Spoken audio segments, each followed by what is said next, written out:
And hello and welcome everyone to another Comic Multiverse commentary track. And I think y'all know this was the one we had to do with Endgame, only a week away. In fact, I think it's probably going to even be sooner by the time this gets up here.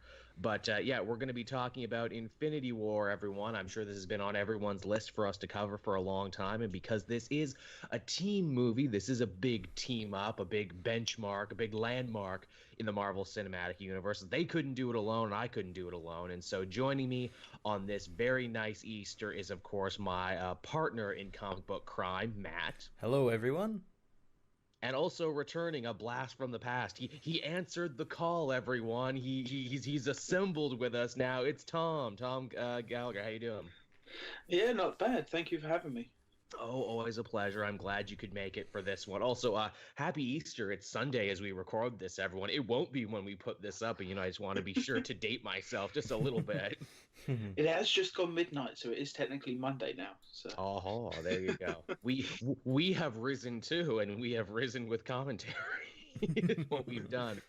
So, in front of us right now, we have the Blu-ray version of Infinity War, everyone. That ends up clocking out around 2 hours, 29 minutes, 21 seconds. So, if you want to watch along with us, that's the time you're going to need. I think this movie, I mean, I'm sure it's on all streaming services, but I know for a fact it's on Netflix right now. So, when I count us down, we're all going to press play, and then we're going to watch the movie along together. It's going to be like a party. Hell So, yeah. all right then. All right. So.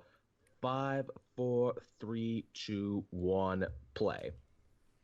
All right, so we're 2 seconds in now, and again, we're coming up on it. Takes a while for the logos to come up, but Yeah, yeah, did it ever? Wow, I'm like, I've never counted this before. That took like a whole 10 seconds. Holy crap! I thought the version I had was broken, actually. so did I. I was just thinking, am I going to be like really out of sync with you guys? Yeah, yeah. I'm like, please don't do this to me now. I don't need this shit now. some cool voiceover here by Thor 1 director Kenneth Branagh. Mhm. Yeah, nice to hear him again. This I had no idea it was even him. No, yeah. Thank you for the factoid, Matt. Matt's gonna have all the factoids. So this movie picking up directly after the post credit scene in Thor Ragnarok, where pretty much the entire cast of Thor Ragnarok, you liked them, you came to know them. Well, guess what? Half of them are dead. Basically, any Thor character with a name is fucking dead. Dead or going to die. Or going to die in the next few seconds. Geez, that's in wrestling terms, that's called putting over these new guys strong by having them kill a bunch of actual gods in the first, not even the first minute. Getting our first look at the Black Order 2, our baddies for this one. Never did I think I would see these guys in a movie, let alone to see them look as good as they do. Yeah, they're a welcome addition, and especially 'cause since they're like relatively new to the comics. Hmm. Yeah, only a couple years to, and man, in Blu-ray quality, holy shit, do they look good. They look very good. I like the idea of the Black Order too for being like sub antagonist because we kind of get something here that we haven't really gotten any of the Avengers movies, and I hope it's something we see more of. Than that is the good guys versus what is essentially an evil team. Yeah, Mm. yeah.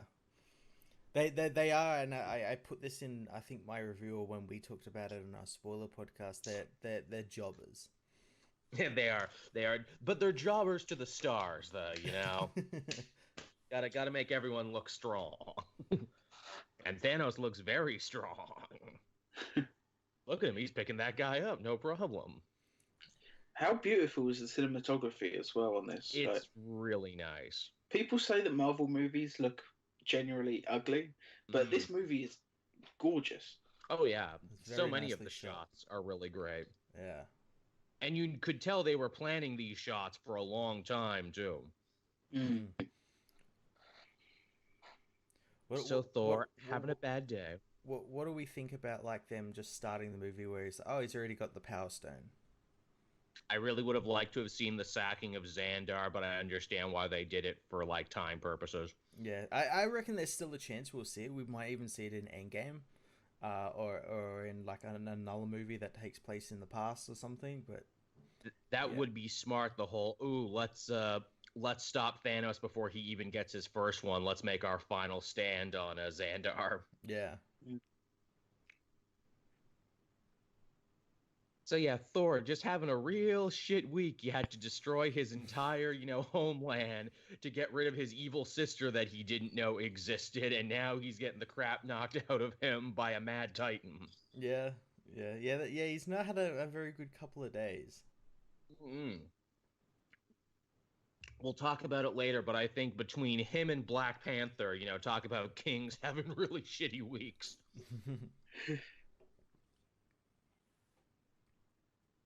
Loki very much reaping what he's sown over the last couple movies.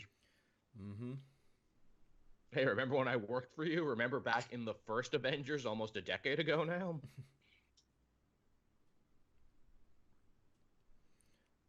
The Hulk.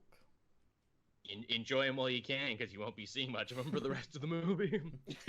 I actually really like that they did that Me too. because I think like with all the other Avengers movies, we've never really gotten Banner properly. Banner. It's always just been, when's the Hulk coming out? Hulk's out. We're good. They also do it the right way, and again, to borrow a wrestling term, they had to put Thanos over as the monster heel so he defeats the strongest guy there was to show the new gap in power that has been created. Anime does that a lot too.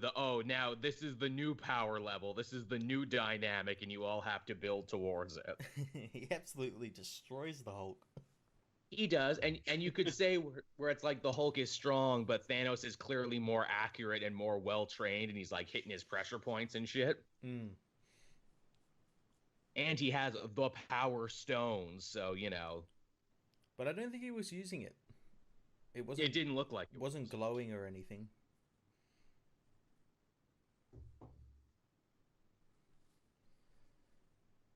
Man, Heimdall must have been happy. This is such an easy day of work. Just show up, get in the gore makeup, lay down. He doesn't even have to get up to do it.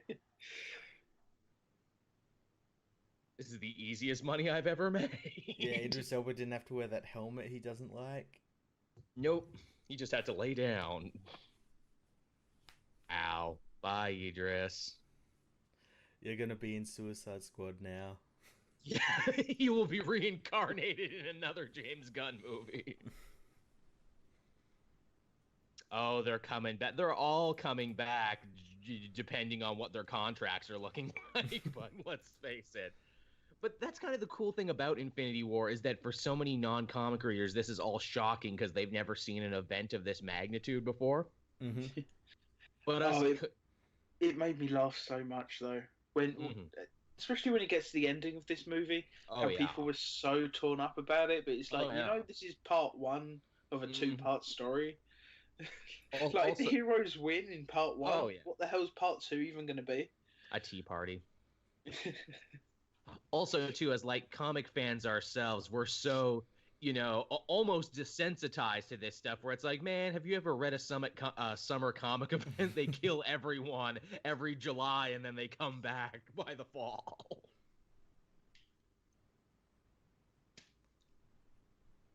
I guess, too, we got to talk about Josh Brolin here. He just friggin' owned this summer between this and being Cable and Deadpool. You couldn't get away from Brolin.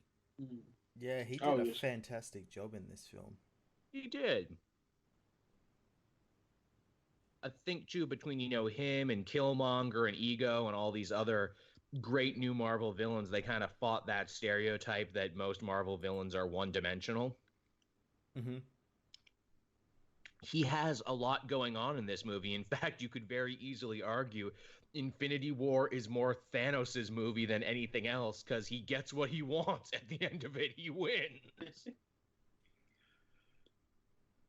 He's definitely the most relatable Marvel villain so far.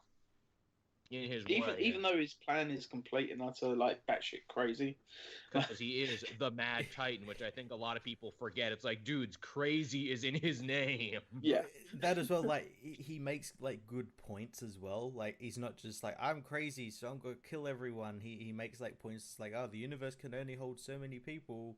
We reach that like threshold where we're doomed. It's like, no, it's insane. It's insane, but yeah. Much like Killmonger, you agree with him up until a point, then you're like, oh, okay, no, you took it too far.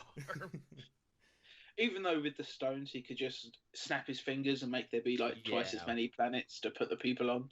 Exactly. And then you're reminded, oh yeah, he's crazy and he's evil, right? Of course. Yeah. But that's the best villains, right? The best villains think they're right, and the best villains are the heroes in their own story. Yeah. Bye, Hiddleston. You're definitely coming back. You're getting a Disney Plus show. Thing is, yeah, would he though? Because we don't know whether that show's going to take place in the past or not. But he doesn't die from like the snap or any of the stones or anything. He actually gets killed by Thanos. So can he come back? He gets legit murdered. Well, I guess we'll have to see Endgame in a week and figure it out, won't we?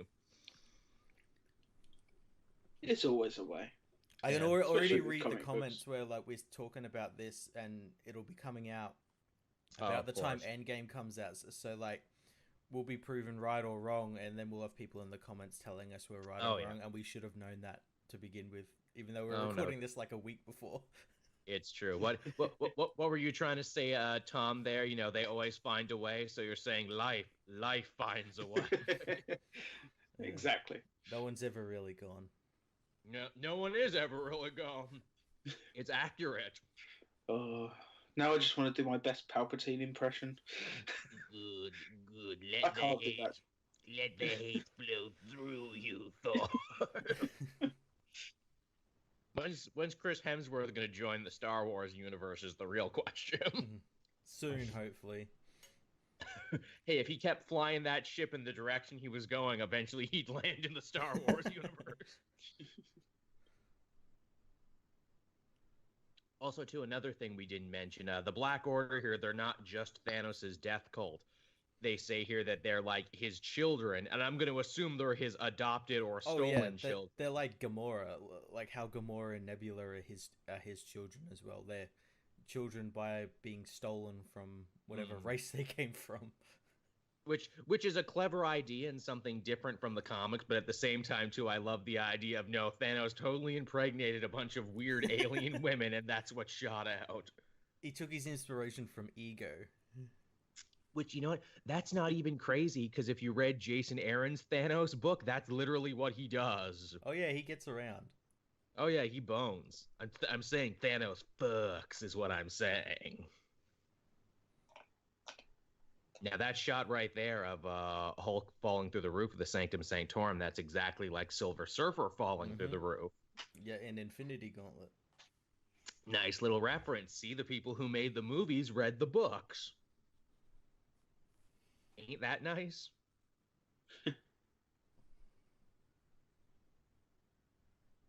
Man, what a history Tony and Pepper have had since this whole thing started. Pretty up and down. Very much so, from them not being together in Civil War to them patching things up to him again being like, no, I'm going to stop being Iron Man, I promise. Oh, ignore the chess piece. Ignore all these things I'm building in my lab. Don't. There's nothing there. You should have put cloaking technology over everything.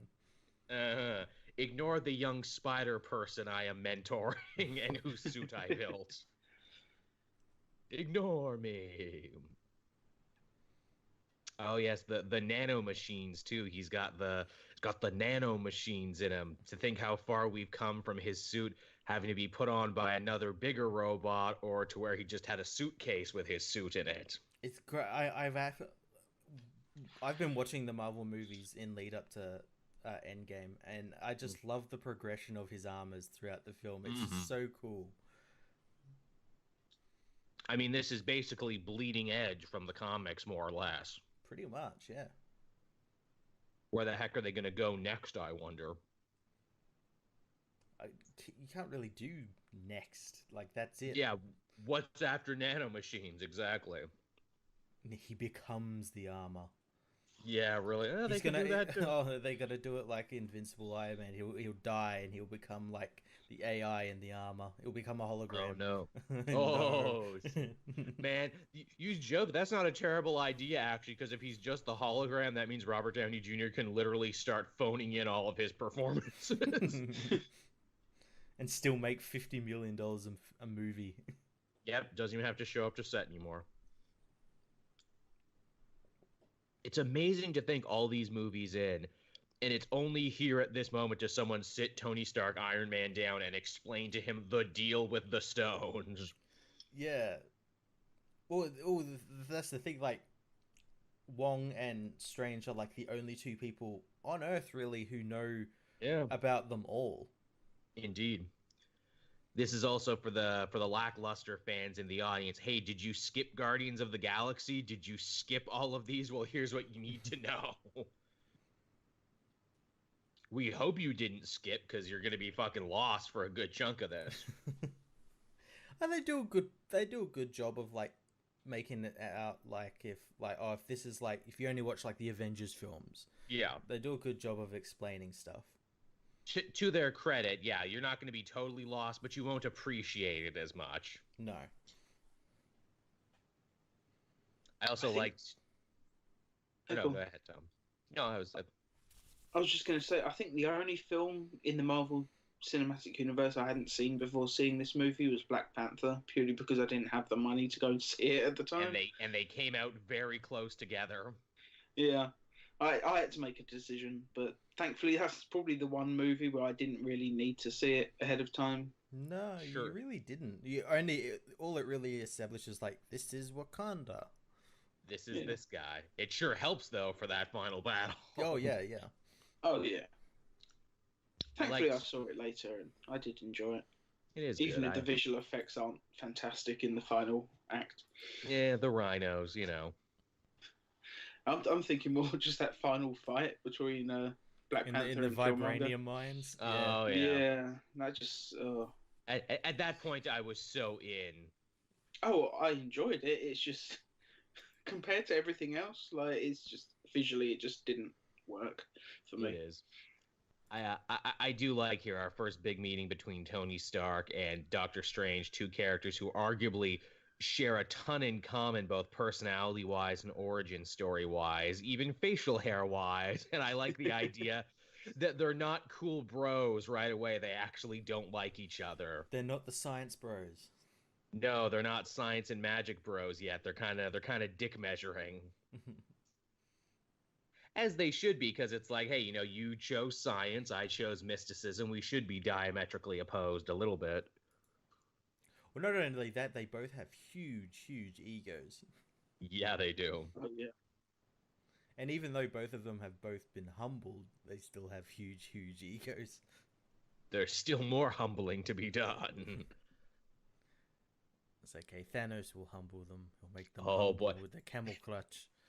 He'll make them humble. 10-inch purple alien cock. Madison Square Garden sold out every night. Thanks, Iron Thanos. Again, the people listening to this are like, what are they talking about? Man, a flip phone. I remember seeing this in the theater and being like, holy shit, that's a flip phone. It's even better because Steven is the one who gave it to him. It was like, of course he did. He's an old man. Yeah, he just, phones are new to him. He needed something he could work with, something physical buttons on it. Yeah, you can't start him off at the iPhone, his head will explode. It would have been even better if it was like one of those like old people phones that have like the huge buttons. Oh, yeah, or like one of those bricks, like one of those brick phones where you gotta like pull up the antenna on it, remember those? I think my first ever cell phone was one of those. Nice. Could barely fit in your pocket. Yeah. I don't know if I believe the whole cell phones, give you testicle cancer if you put them too close to your crotch, but those phones, yeah, I believe it. I'm also not sitting with my laptop on my lap right now, which is they say is another thing you have to watch out for.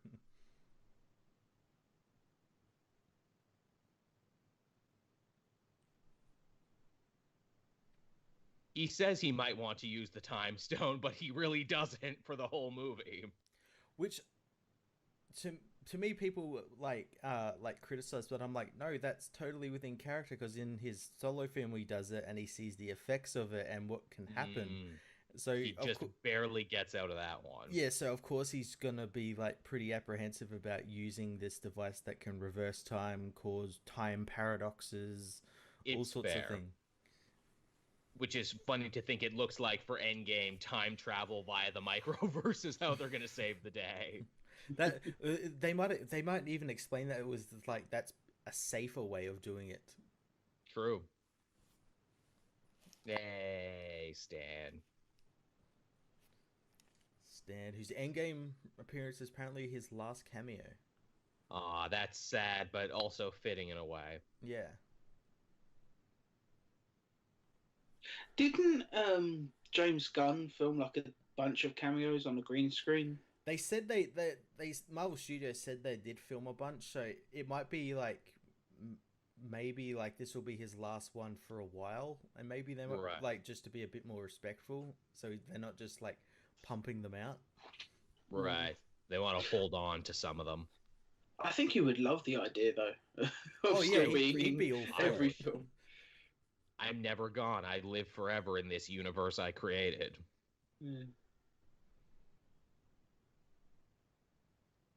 Still think they should have just got him in like a 3D scanning room and just like scanned him in and made a CG version.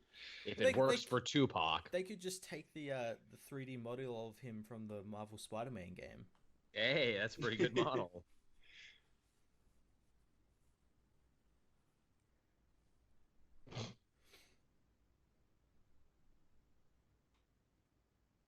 Oh, Wong, what are you gonna do? Yeah. He'll do his best, Matt, because he's a good person. He'll do his best. Just a minute for that tuna melt. Yeah, just a minute ago we found out he had no money. It's lunchtime. He's very hungry. Just wants this shit to be over with. Also, too, Banner not being able to access Hulk gives him something to do in this movie, gives him an arc. It shows the division, because we don't get solo Hulk movies, so he needs to do as much as he can do in the borders of these movies where he's supporting. Yeah.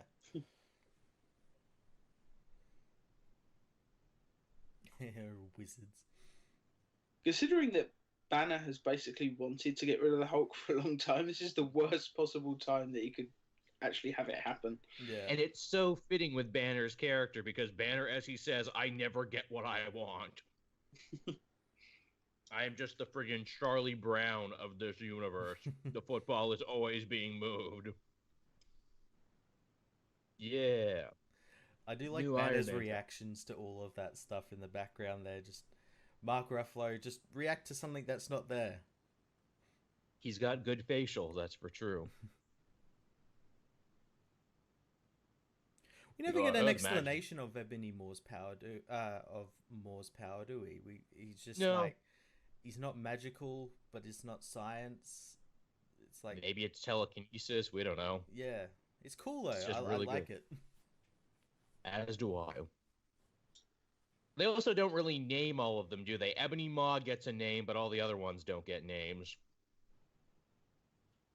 No, I don't think.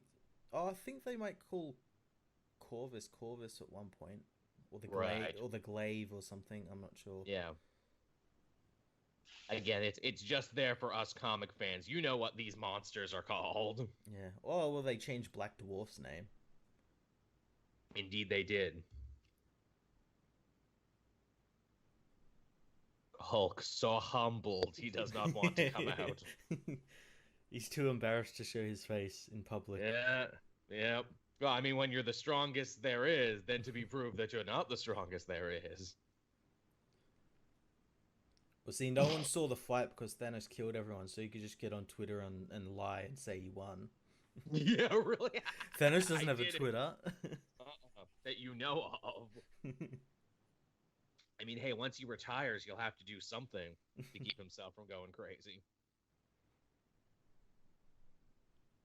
This movie also just wasting zero time, too. Oh, yeah, just everything in the movie is there's like no filler. It's all story. Yeah. We're already into it. We had like again 10 movies worth of lead up.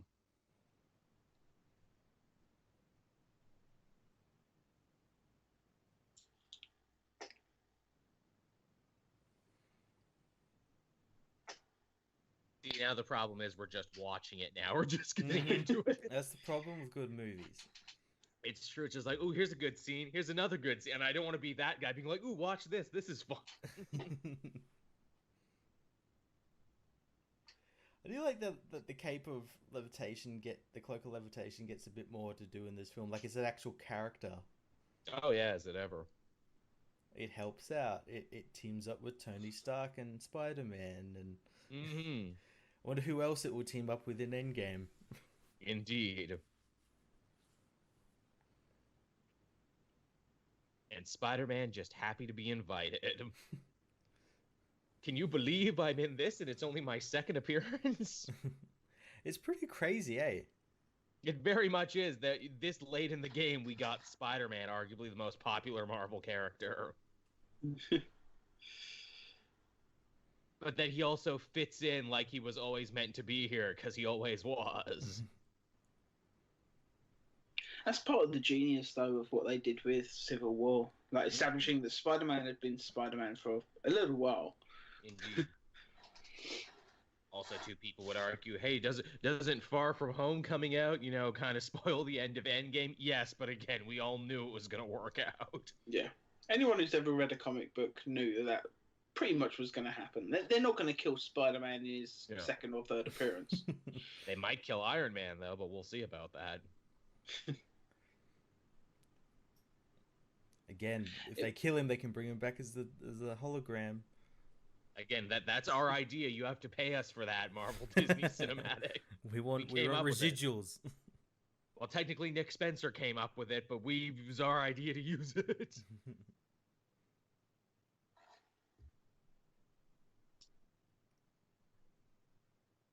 Man, Spider-Man, they just graduated you super hard from fighting a flying thief man to now going into space on only your second or third adventure. You don't walk when you're a superhero. You just run. No, clearly not. Clearly. Oh, and here's the Iron Spider suit that we teased at the end of his movie. Iron Spider, that's a lot better design than the comic costume.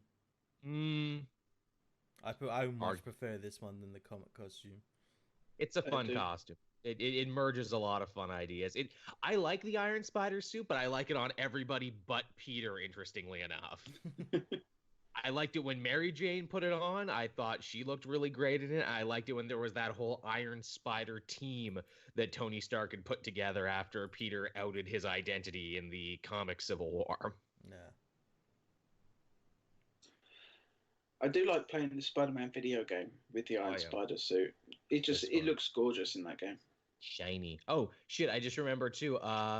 Miles's evil uncle Aaron also put on the Iron Spider suit too at the tail end of Bendis's run. Fucking everyone had that suit. Everyone wore it because everyone wanted it. Clearly. It's the most popular suit. Who doesn't want Stark Technologies? I guess. I'm going to say the only suit I think people have stolen and worn more is the black suit, and arguably that wasn't even his.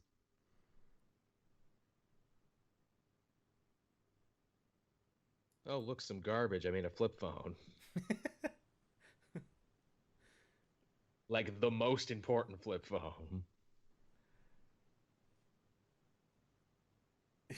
Wong's out. I'm not having any part in this shit. I'm tagging out. I'm done. Here's my hand. I'm going home. I like that they weren't even a block away from the Sanctum, and he used a portal to get there. How lazy is that? That's magic for you. Ooh, Rubber Band, man. Love this song. You can tell James Gunn had a major hand in the Guardian scenes, because even their opening scene has a great soundtrack. Yeah. I like their new ship as well, the Benatar. It is nice. Named after Pat Benatar. Indeed, and in the comics right now, they have the Rider. Hey, is that a reference to Richard Rider? No, Winona. Oh, Drax. even showing some evolution for the Guardians movies. They've all now picked up his particular taste in music, and they're all rocking out with him. Yeah.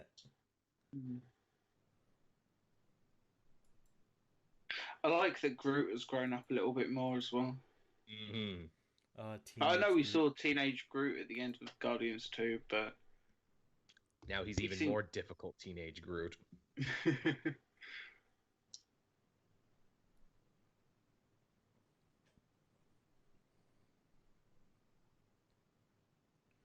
Do we know how long between Guardians 2 and this was? It was like 2 years or something, wasn't it? Some. Because, yeah, it was weird, though, because wasn't, like, Guardians 2 just after Guardians 1, which took place in 2014? Yeah. And Guardians 2 was, like, 6 months later. Yeah, movie timelines are getting like comic timelines. It's all on a sliding scale. When did that happen? A couple months ago. I suppose they can explain it away as like they travel beyond the speed of light, like time is relative. Yeah. Also, a joke I never picked up on until I saw it here in Blu-ray in beautiful high definition when he says, Guardians, time to put on your mean faces. Mantis tries to put on a mean face in the background, but it's very unmean. Mantis does a lot of funny things in this film. There's like, I think when they're hunting Thanos on Nowhere, she like puts her hands in like a praying mantis style like attack form. That's called funny. Good. That's called good physical business, is what that's called.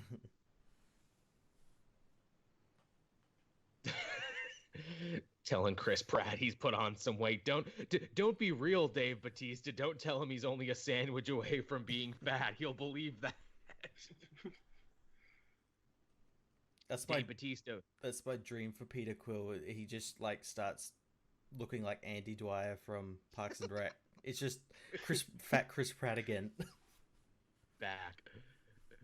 Which again, too, Dave Bautista, famously known for his amazing ability to eat and never gain any weight. Apparently, he was well known back when he was wrestling for eating like 7 Snickers in one sitting and never gaining a pound. Jesus. That's like something you do on a dare. Bet you can't eat 7 Snickers, and Dave Bautista's like, I bet I can.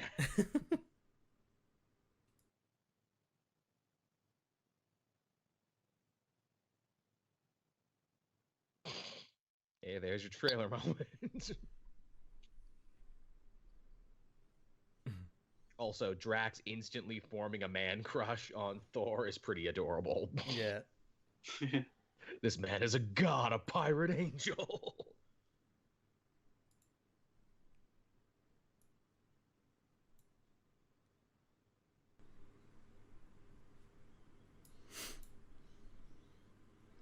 Oh no.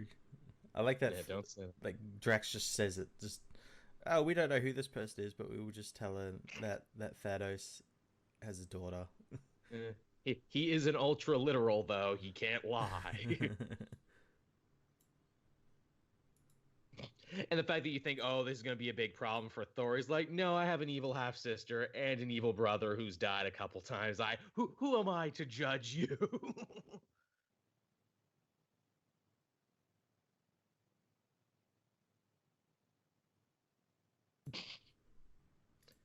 I just feel like there's a more handsome, muscular Chris here right now in the ship, and he's really stealing my thunder. So, Yeah, look, there's too many Chris's here. Too many Chris's. Where's your Chris power ranking, chat? Where do you rank the Chris's?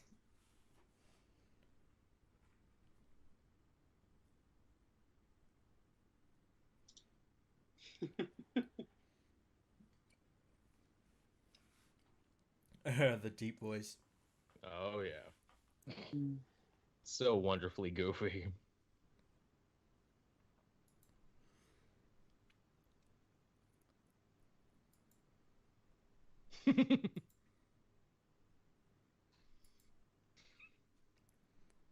Imitating the pirate angel. I mean, who wouldn't? And Thor being so dumb, he assumes that he's mocking him and that it's not like some sort of, imitation is the sincerest form of flattery thing.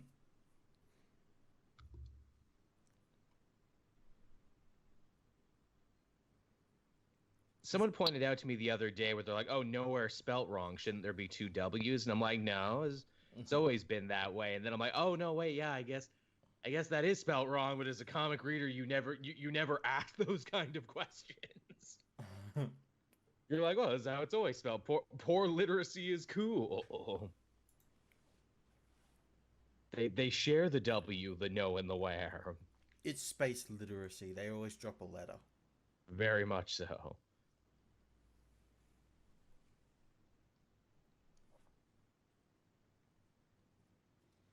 Well, safe, relatively speaking, on Earth. Yeah, safe on Earth is a relative term. Mm-hmm. Though, to be fair, Thor hasn't been there for a while, true. so he doesn't know what's going on. Yeah. I love that line a second ago, though. Like, Kevin Bacon might be on the team. He hasn't been there in a while.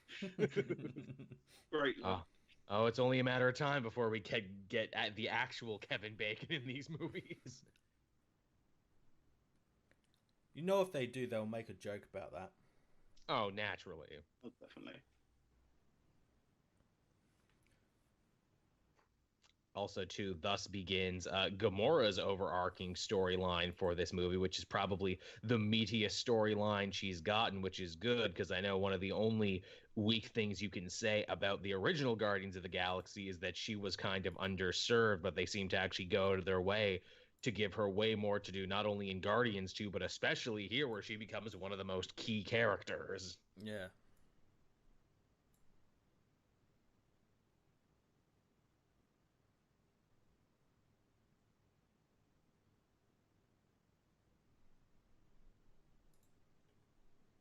So hard not to just watch him like, ooh, what's going to happen next? Even like throughout this film, like Thor gets a lot to do as well. He does. Again, coming off like his best movie ever, there's like a resurgence of Thor. Like, hey, Thor's cool again. You can really see the way that they like divvied up the actual screen time. It seems to be to all the characters who were underserved in the other Avengers movies, where it's like, all right, here's your time.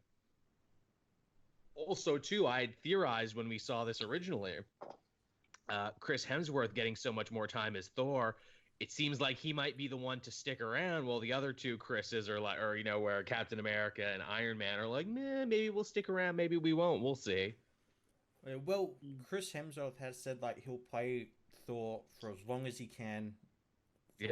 Like if they want him to. Mm-hmm. And then when he's done, they can swap him out for another Hemsworth brother. They have like 10. No one will tell the difference, and it's all baked in to Asgardian mythology that they just get reincarnated anyway. So, oh look, he's Liam Hemsworth now. We can just keep doing it. Yeah, we've got enough for at least another 20 to 30 years. We're good. Paul Bettany. Isn't there at least 4 Hemsworth brothers? So that we know of. There's the one out of Westworld, and oh look, here we are in Scotland, everybody. Oh, bonny Scotland. Looks rainy. So it looks like Scotland. So it looks like Scotland. I can make those jokes, everyone, because I'm of Scottish descent. It's fine. Oh, but you know, somewhere they're probably frying up some great haggis and king rib right around the corner. And Snickers. Oh, yes. The country that, you know, they might not have invented pizza, but they invented frying it, and I'm grateful for that. They did that for us. Bettany was probably just super happy that he didn't have to put on all the makeup right away, that he actually got to just walk around. I wonder if this is how they're going to do their TV WandaVision show. Yeah, WandaVision. I was literally thinking of that. I'm like, well, here's just the backdoor pilot for WandaVision. It's just the two of them walking around Scotland getting into adventures.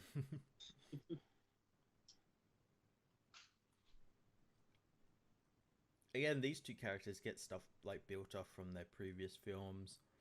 Indeed. Some good stuff here with their relationship from the comics and stuff. Yeah, we were joking about fried food there this time. Yeah. We'll deep fry your kebab.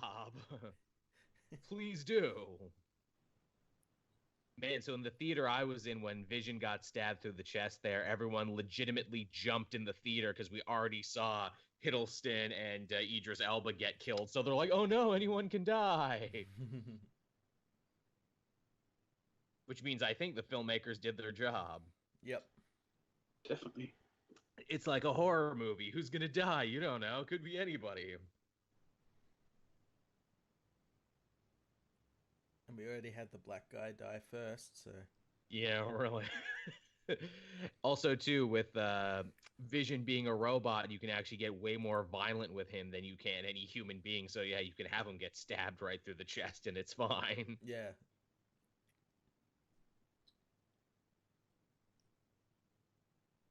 This is cool. I like that, like, Corvus and Midnight both had kind of, like, a running, like...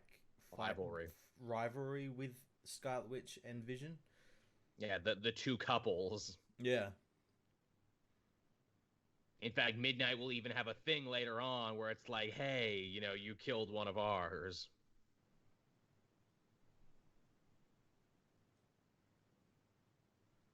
And the heroes just getting owned early on in the movie, aren't they? Again, no one's safe. Gotta, like, build those stakes. Indeed. And it is like, how do you build the stakes? Not just like 3 Avengers movies, but so many other movies in where it's like, well, they've saved the Earth like a dozen times, so you know. They pretty much just get their asses handed to them throughout the entire film, though. Indeed, they do. Which again feels like a big comic book summer event where it's like, oh man, the stakes are raised. Did you see how hard they lost?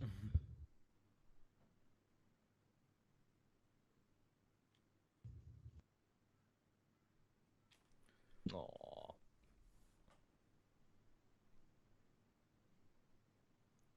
Here we have a really cool reveal coming up. Definitely. Oh, what's that sound? Do I hear an eagle? Do I hear flags waving? Do I hear stars and stripes forever? Oh, did someone call for America? Well, he's not Captain America in this film. He's Nomad. Yeah, he doesn't get called it, but with the black suit and the flag off, you might as well be Nomad. And the beard, the righteous beard. I kind of wish he kept the beard for Endgame, though. Like he's got to do a return to traditional Captain America. He seems to have lost a lot of weight, though, just from the trailers. Yeah. Also, too, hey, blonde Black Widow is a nice reference to the second Black Widow from the comics, who was a blonde. Yeah. In fact, I kept waiting for her to say, "Oh yeah, my assumed name while I'm on the run is da da da da da," and then have the name of the second Black Widow. Yeah. Corvus gets hurt by his own blade. I didn't think he could. I know in the comics, he can't get hurt by his own blade or something. Right. Corvus gets killed a lot. Yeah. In the comics, again, they're jobbers. They're absolute jobbers in the film and in the comics as well. Look, we're part of a hot new faction. We got great entrance music, but man, when the going gets tough.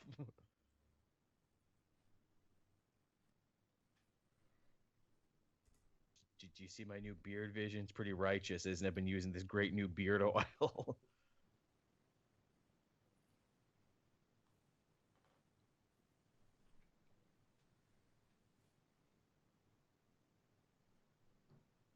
We just wanted date night. Was that too much trouble, Natasha? Apparently so. She's only jealous because Bruce isn't there. Aw, sad but true. Man, so here's a flashback I didn't think we would get, but it's actually really damn effective. It's really cool as well. Again, showcasing Thanos' plan has been going on for quite a while. Mm-hmm. Also lets you do a little callback to the Battle of New York and being like, here, this planet wasn't so lucky because this planet didn't have heroes. Yeah, this planet didn't have Avengers. Yeah, this planet got hella owned. When you say choose a side, you mean like choose a side on the street, or do you mean choose a side like fighting you or not fighting you? Could you be a little bit more descriptive there, Ebony Maw?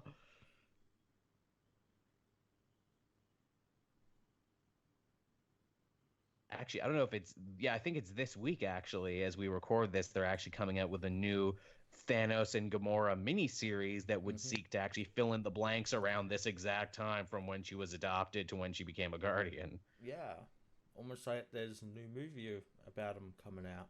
I know, right? Ain't it funny how that time always seems to line up? You see this sweet-ass knife? It's a pretty sweet-ass knife, isn't it? Why did Thanos have that? Like, this is that's like not like her knife or anything. He got it off his belt. So is he like carrying around this like little shiv just in case like Chitauri tries to like kill him in the shower block or something? I used this knife back when I was a prostitute. Thanos has lived an interesting life. These armies didn't come for free. They came at a price. Yeah, I paid that price. Had to earn that money somehow, shaking my purple ass in the Skrull strip clubs. Worked as a space escort for a little bit. Thanos had an interesting life. Again, to bring up that Jason Aaron Thanos Rising miniseries, they do say that he actually was like a space pirate and he did take like odd jobs at one point, so that's like not out of character at all. Oh, of course, he would have to, of course. Yeah. You don't start as like a Dark Lord Mad Titan. You gotta work your way up to it, man. It takes some time.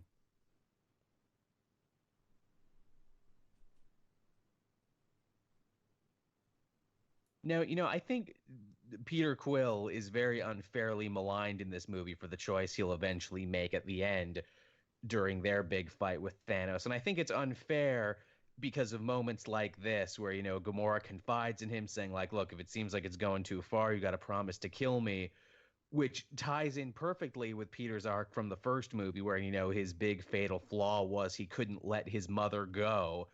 And, he was so afraid of letting that happen. And when he actually reaches out to the other Guardians and forms a surrogate family, the point of this is that, when he's willing to shoot her later, that's showing that, hey, he has become like the adult version of himself who is willing to let something go, even if it means he'll be miserable. And as well, like him like attacking Thanos over something that happened to a woman he loved is not out of character because he did the exact same thing to Ego. He surely did he not? Now, you could argue, doesn't that mean that Peter has something of an Oedipal relationship with Gamora, how she keeps standing in for his mother in every situation? And to that I say, I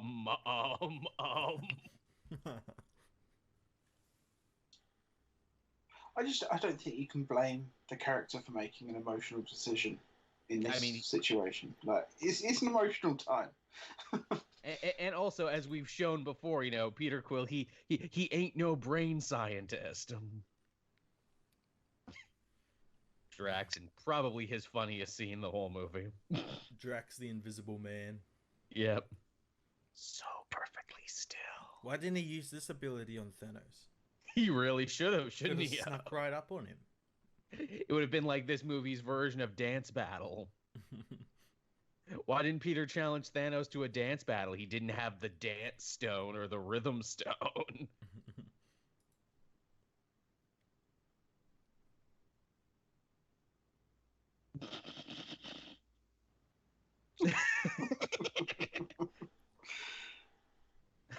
Also, I don't know what a Zargnut is, but I kind of want one. They sound like a delicious snack.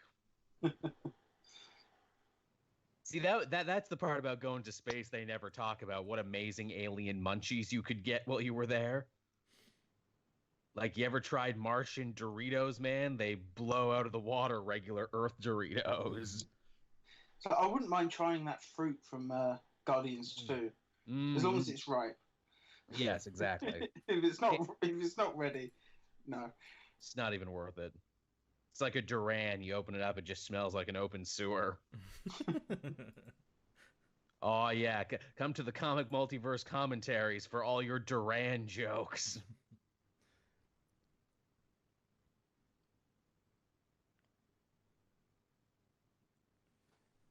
Again, talking about more characters added to the body count here, we even add the Collector as well. Well, it's ambiguous whether he actually dies, because all of this is actually, like, because of the Reality Stone. Right. So was he even here? We don't know. Yeah. Or yeah, where is he? Because we don't see his dead body or anything. No. You can't kill Benicio del Toro. No, and if you No do, one can. he'll just go on over to Star Wars. He's too powerful, Benicio del Toro. You can't kill him. He's only using a fraction of his power. Also, realistically, too, because he is one of the elders of the universe, keeping with comic lore, an elder of the universe is immortal so long as they're keeping up with his hobby. So as long as he keeps collecting, he's good. As long as... of that, like, I would love to have seen a scene in this film with the Grandmaster versus Thanos. Just Jeff Goldblum just hamming it up like that would be fantastic. You know they got to build up to that. I mean, like another contest of champions, I feel has to be a thing. You know, have the Collector versus the Grandmaster. Maybe even bring in the Challenger or Champion of the Universe. Those are fun, Elders of the Universe.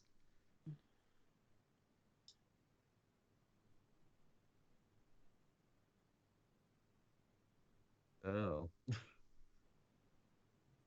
Where's Howard the Duck when you need him? Hey, he's on Contraxia. With all them fine robot hookers. Yeah, contracting something. Yeah, really. Yeah. Boy, did they name that planet right. Aha, I got you. Ironic death with your own knife. I killed you with your prostitute knife. Yeah. And thus the circle is complete. Nah, you got Josh Brolin, son. Also, too, I wonder if they'll ever work in Thanos' biological son, Thane, at any point. Maybe. Then again, I'm reminded that he's like half Inhuman, and they probably want us to forget Inhumans ever existed. Well, they want us to forget Inhumans until they make something new with the Inhumans. Yeah, something new and good with Inhumans. Well, movie's over, everybody. We did it. Time to go home, everyone. Yeah, boy, that was a short one. See, even Del Toro's happy. In only a way Del Toro can be happy. Which is being a weirdo. Yep. Sup.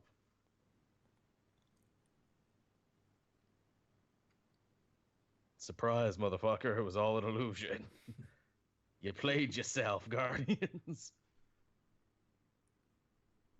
I love it. I thought that was such a cool reveal. Oh, yeah. Oh, yeah. Man, this movie is just visually stunning. Especially in Blu-ray. Heh.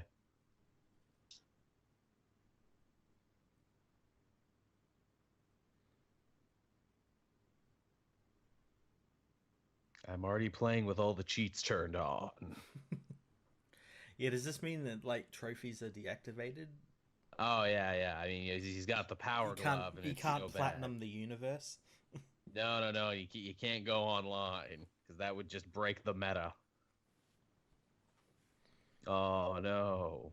Again, this is another really cool thing, because when Thanos uses the gauntlet in the comics, he does this to... Oh, who's he do it to? He does the exact same thing that happened to Drax and Mantis to two other characters. Yeah.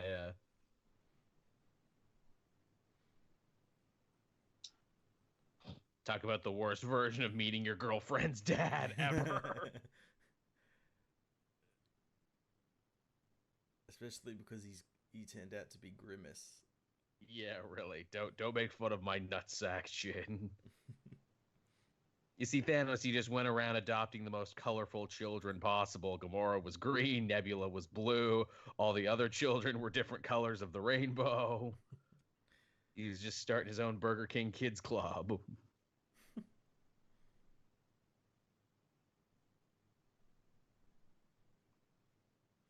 Another thing why Thanos is so effective as a villain is that not only do his powers let him break the very rules of the universe, but his very presence kind of breaks the entire, story structure we've seen of Marvel movies, where that is usually, hey, did you learn a lesson about yourself? Did you push yourself to some kind of uncomfortable area and overcome a problem? Well, usually if you did that in any other Marvel movie, that means you get to win the day and everything works out. But here, he even robs Peter Quill of that moment right here.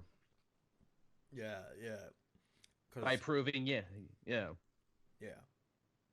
By proving, yes, I can let go, I can be unselfish, but ha, fuck you, it was Bubbles.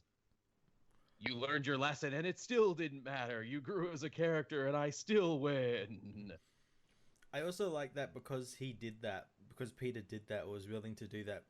Thanos has like a respect for him now. Yeah, because now you are like me. No, the all is lost moment, which we have like several times throughout this movie. That's pretty much the entire movie, isn't it? Yeah, it's one giant all is lost. This whole movie is one giant third act. It's a series of all is lost moments leading to an all is lost moment.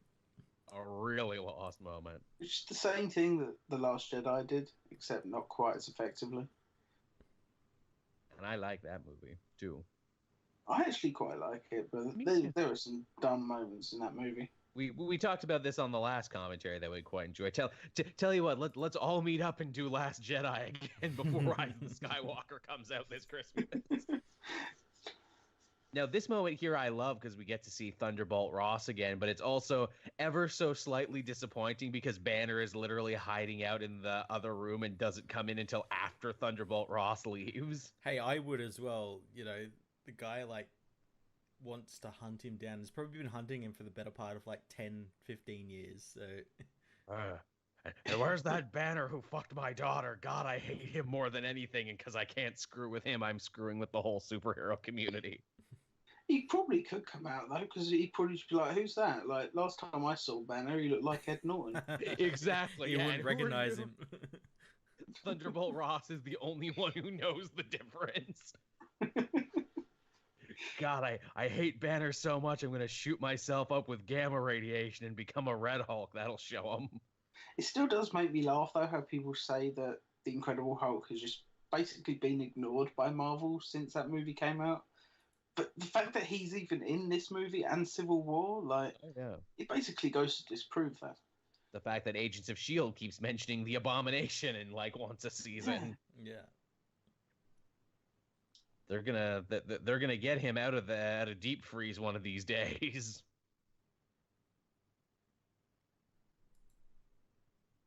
Hey guys, is that jerk Ross gone yet?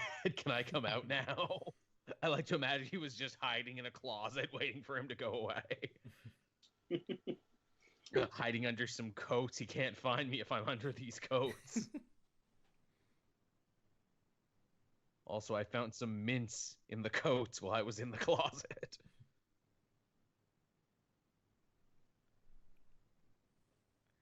Where's Clint getting ready for a bigger part in the sequel? I like this. Banner getting caught up. It's like, there's Ant-Man and Spider-Man? Together? What? That's just too many bug people. And yet they mention Ant-Man there, but don't actually call on him to help.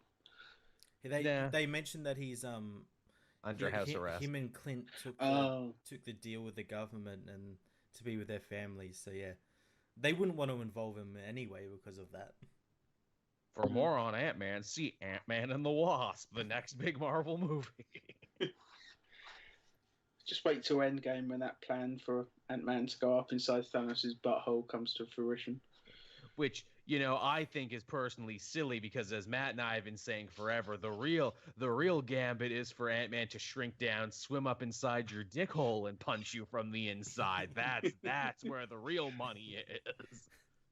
Did you guys see that fan comic thing? It's basically Thanos appears in Ant-Man, before Ant-Man just goes, by the way, you know that Titans don't have a butthole, we just have another chin. I did not see that, actually. Someone says to him, is that true? He's like, no, but every time they get a little bit of hope, I just like to crush it. Again, you gotta swim up the dick hole like a Candiru fish. You'll never see it coming.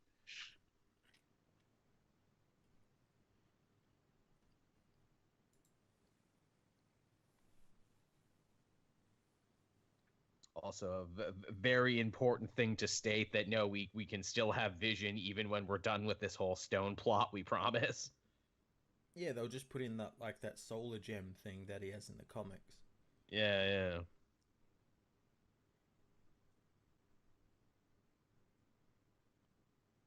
Well, guys, looks like America isn't going to be much help here. Let's go to the America of Africa, Wakanda.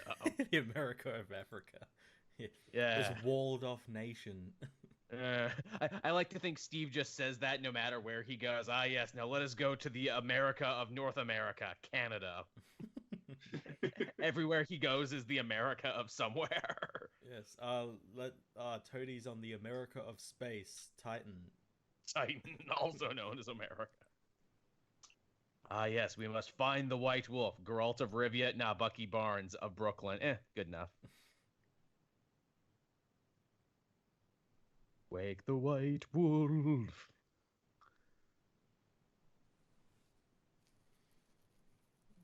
You know, guys, I really could have used this sick-ass new arm when I was loading that hay not 5 minutes You've had ago. this arm for how long? I've been loading these carts and everything with one arm. What the fuck, man? I'm right-handed. I've learned to do everything with the left. You know how weird jacking it's been? And you had the robot arm? Oh, it has a jacking setting. We thought of everything. We are a scientific nation, after all.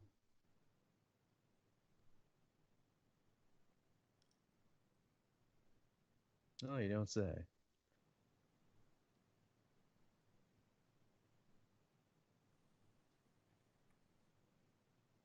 Man, Ebony Nemo looks so cool. Boy, does he ever. Who voices him? I recognize his voice, but I can't place who it is. I originally thought it was the guy who plays like the new Q in the James Bond films, but it's not. Oh. It's some voice actor guy. Right. Sounds very familiar. Tom Kenny at SpongeBob. Yeah. Yeah, I think all the Black Order are actually pretty interesting. And their voice actors were like, oh, really? It's them? A loyal piece of outerwear.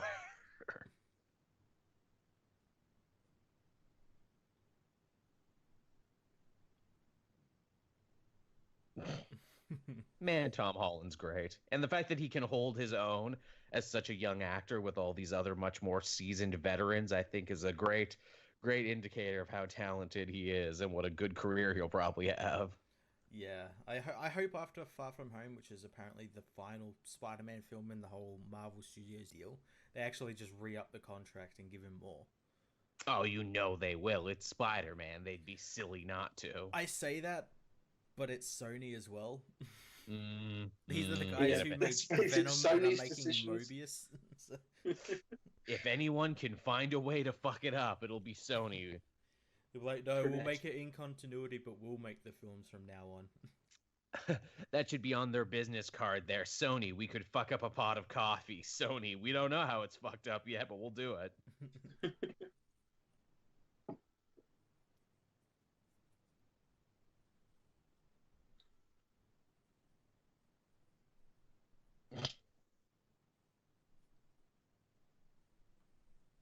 Oh, did we talk over the line too, where Peter Parker, as peak millennial, says so? You know, in that old movie, Aliens. Which is wrong as well. It should be Alien, not Aliens. The alien doesn't get sucked out of a spaceship in Aliens. It doesn't. The end of Alien. You're wrong, Peter. You're a fake fan. Yeah, Peter, you goddamn fake geek boy.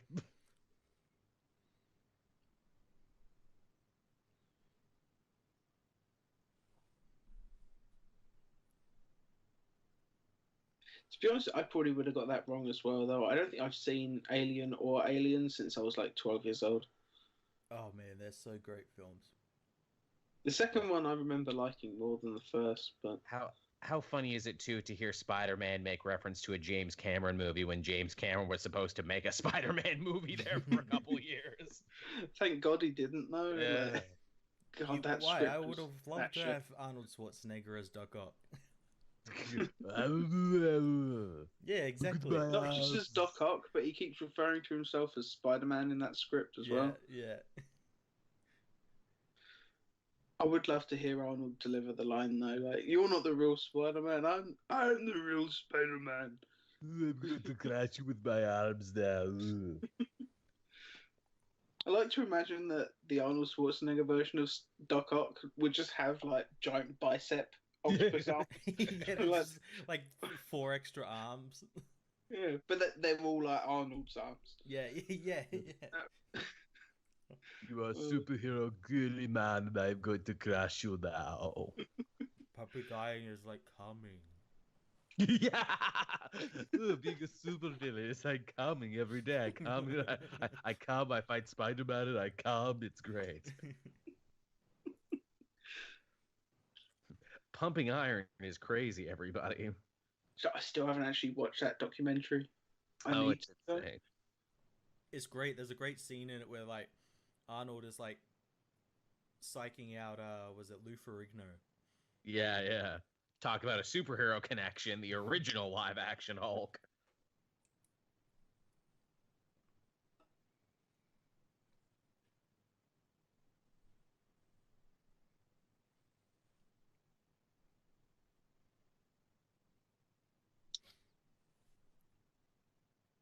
Yeah, that's the wizard's code right there.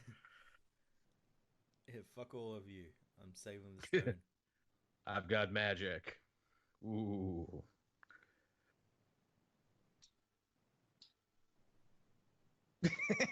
That's how it works. Really, you just gotta. I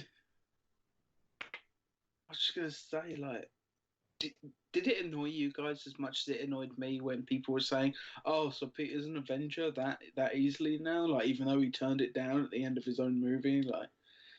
Different circumstances. They're on a ship heading to an unknown planet. They're not standing in the fucking Avengers headquarters. Also, I mean, I'm sure most people just assume joining the Avengers is like joining a gang. You got to get jumped in for like 30 minutes. Everyone gets to kick the crap out of you.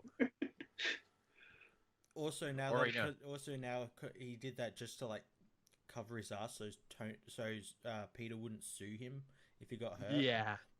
But by becoming an Avenger, you agree to waive all rights to sue me, now and forever till the end of time.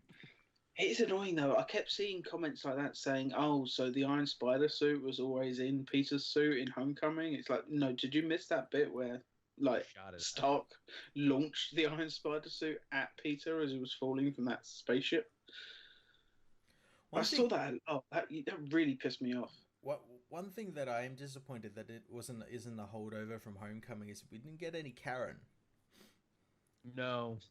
Which is a shame because Jennifer Connelly's always good. Yeah, I know, right? Needs more Connelly.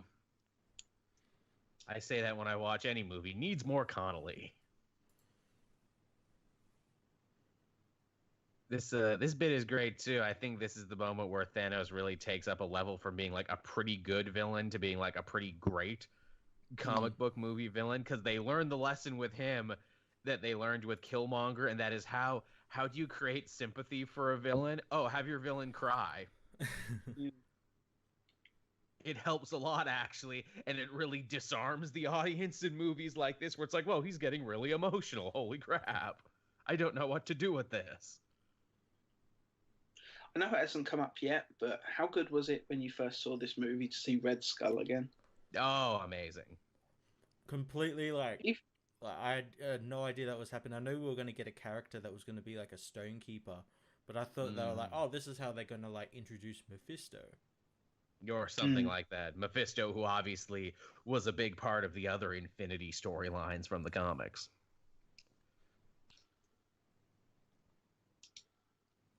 Also, too, really lets Josh Brolin show his level of acting here, being like a shitty, abusive, gaslighting parent here, being like, and you can see how it's all your fault, yes. And how I'm completely blameless, yes.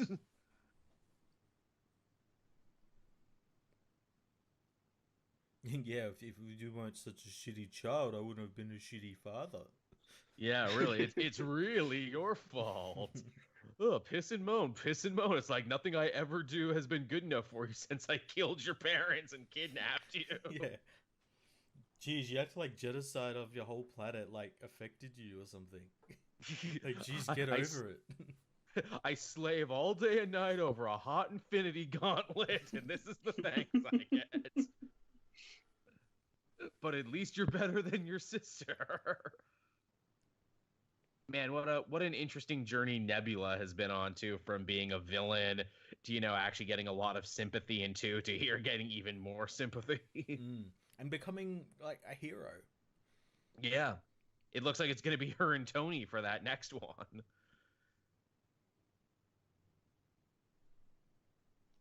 This is kind of fucked up. Oh, it's very fucked up, especially for like a summer blockbuster, take your kids to it. But again, too, hey, robots, you can be as brutal as you want to robots. Is that actually Karen Gillan? Good question. I think it is. I think I saw something like behind the scenes where like she was in like a rig for that. Didn't quite look like her in the face. Well, it's CGI and makeup and shit. So. Yeah.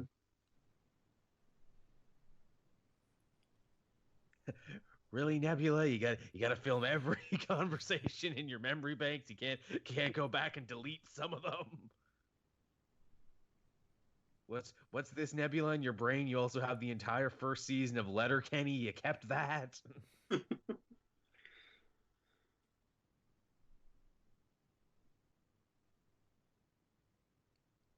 Fake news. It's Dr. Yeah. Deep fakes. They're all those deep fakes. Pesky Kree are colluded. Yeah. That's what happened. I don't know. Flashbacks to Discovery Season 2 Star Trek. Because you have the character that looks slightly like Nebula, deleting her memories that aren't needed. Yeah. Just like, if only Nebula could do the exact same things. Or Isaac from the Orville, which is the thing Joel watches. The Orville was fantastic. It is, isn't it? Like, isn't it shocking? Like, a thing that started as like a dick joke comedy parody of Star Trek has become like there's less and less jokes every week, and it's just a really good science fiction show. It's even weirder as well with that show because like it happened a few weeks ago. We had like Jonathan Frakes direct an episode, and then like the week after, his episode of Star Trek Discovery aired. It's crazy. It's so strange. I like. Isn't it cool though how Marina Sirtis showed up in the Orville? Yeah.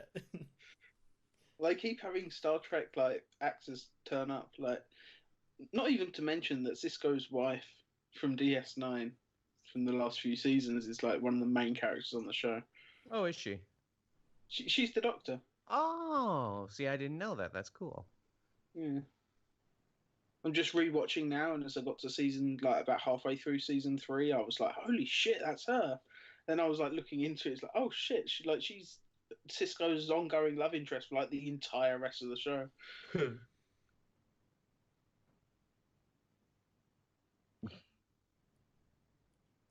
Okay, He's been dead. You wanted to be captain. This is captain duties. I do like that Rocket trying really, really hard to be empathetic and be a sympathetic ear, but it's hard for him.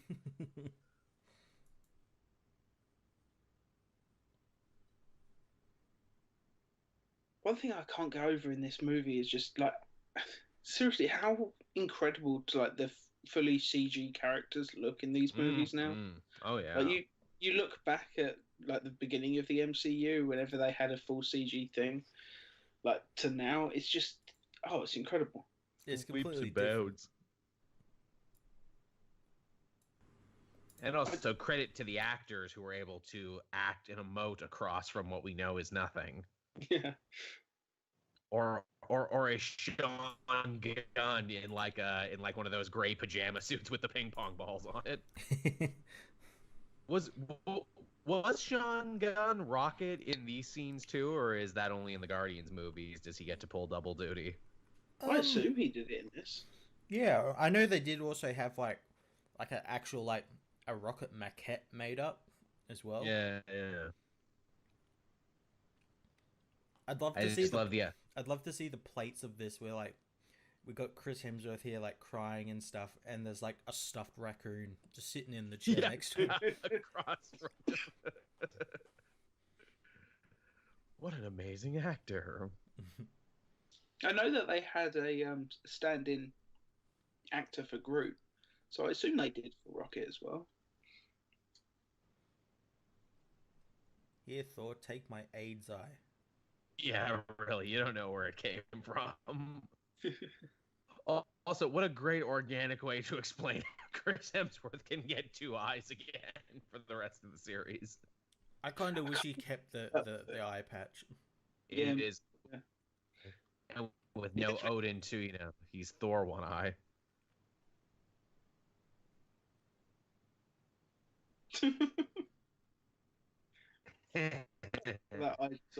He was gonna say ass, children. He snuck it up Thanos' ass. Yeah, that's where everything goes. It's a happening place. That's where half the universe, when he snaps it away, that's where it all goes. In case you were wondering. I do love though how the entire internet has sort of taken the idea of Ant-Man going up Thanos' ass and just run with it. Like, oh yeah, that idea was like put forward. Like everybody was just like, yes, this needs to happen. Which again, because Matt and I have been running with Dickhole for the whole time. Should we have started with Butthole? Was Dickhole too dirty? I think Butthole was funnier. I guess. Could we have been meme lords in our day if we had only picked the right orifice? Ah, yes, the space dwarves of space. The space dwarfs that are actually giants. Yeah, played by a real dwarf. Yeah, let's talk about that for a second. Peter Dinklage finally gets to be big in something, and he's still called a dwarf.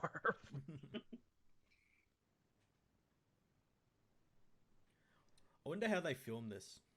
Like, filmed him like being big, because like they have to obviously react to him being big or anything. It's like that actually, like Peter Dinklage actually is that big. They just use forced perspective in Game of Thrones and everything else he's in. That's the greatest secret in Hollywood. Peter Dinklage is actually 8'8", but none of us are allowed to know. See, if he was a tall actor, he wouldn't be as interesting. Peter Jackson is in charge of all these forced perspective stuff. Always. Looks really good, doesn't it?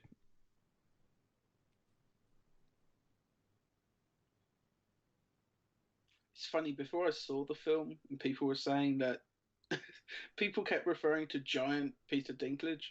I just thought they were being arseholes. Yeah, really, me too. They're like, oh. It's fantastic.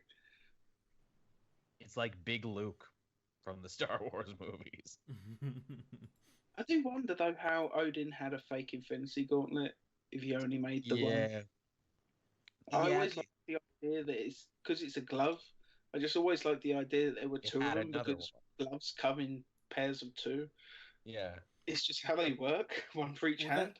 That was the one. The one in the Odin vault is the other hand to the one that Thanos has, but like it's obviously not real or anything. Yeah, one's a left, one's a right. Throws it aside or something. It's like everything in here is fake. Yeah, the gauntlet business is the first real one where you can kind of point a finger to and be like, ooh, you guys didn't plan far enough ahead. You guys didn't know what you were doing here.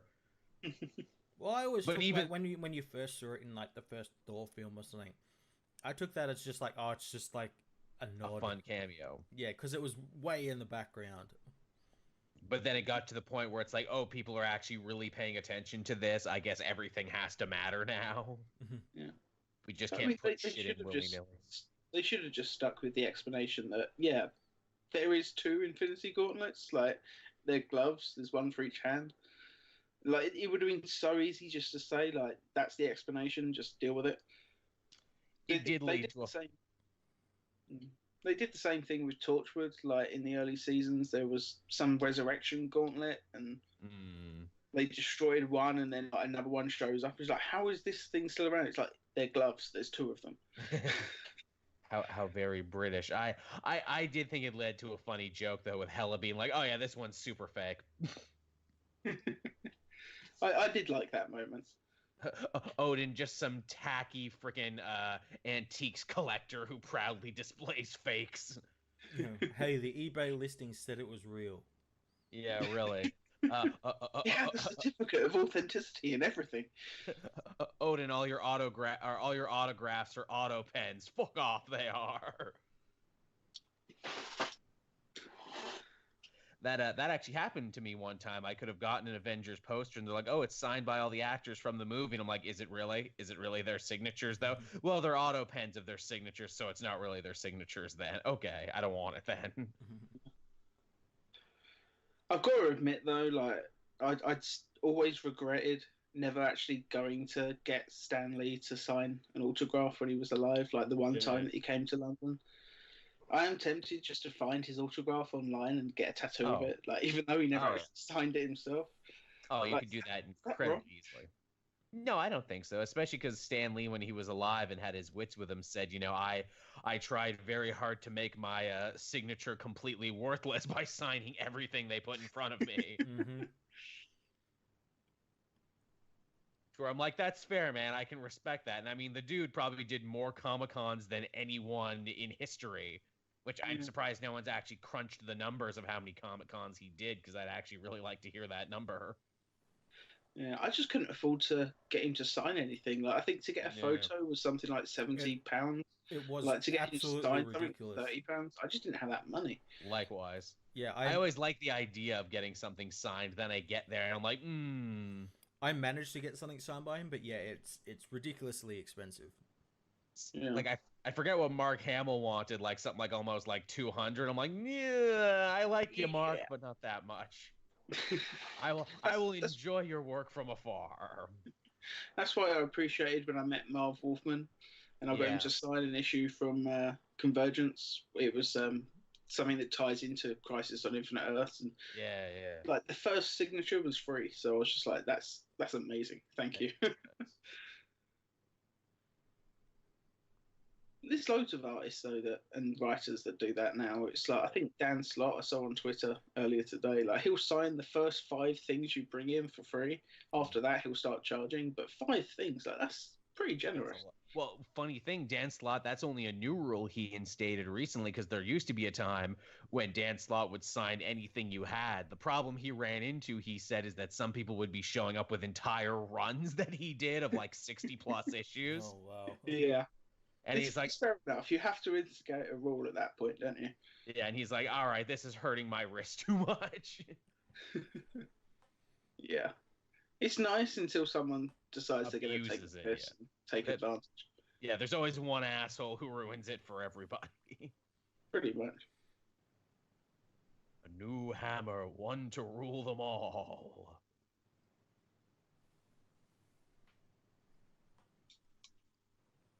Kind of makes me wonder why like, so Thor's had Mjolnir and everything, but like Stormbreaker kind of seems like the better weapon. Yeah. Like, cause like not only is it like made of Uru, it does basically everything Mjolnir does, but it can also cool the Bifrost. Like he can access the Bifrost. He doesn't need Heimdall or anything anymore. Yeah. Plus, it's got a blade. Like it can cut things. Yeah. It's basically a maul, not a hammer, for those who know their D&D weapons. Hilarious too, I talk about the fact that Thanos, just by his very entrance into the movie, like even messes up people's character stuff. Where it's like, hey Thor, remember you spent the whole last movie learning that you didn't need the hammer, that you were a god by your own right? Well, guess what? Thanos shows up and it's such a big deal, you better go get a new hammer. He went up against him without it and got his ass kicked, so... Boy, did he. He threw him out into space. He learned mighty quick, all right, maybe I do need a hammer. But then again, he didn't actually try to use like his lightning powers in that fight. Not that we know of. The fight was already over by the time we showed up. Yeah, maybe he just didn't have time. Possibly. Let's face it as well, if the Hulk got his ass handed to him that quickly, like... Yeah, with the power dynamics as we know them. Yeah. God damn, I love the Guardians interacting with the Iron Man. It's really good. I do like the Endgame Iron Man armor, but I've got to admit, the Infinity War armor is easily my favorite. It's pretty cool. It's pretty cool. I just love the way it looks. I just like that it's getting closer and closer to like the comic book, where the Iron Man armor just looks like musculature. Mm-hmm. It looks like muscles. It looks. Yeah, well, that's like in the Endgame, he's got like that. The suit looks like his original armor with the yellow arms and legs, and it looks like they've tried to mold those, like how you said, like those muscular looks to it, where the armor itself was like muscular.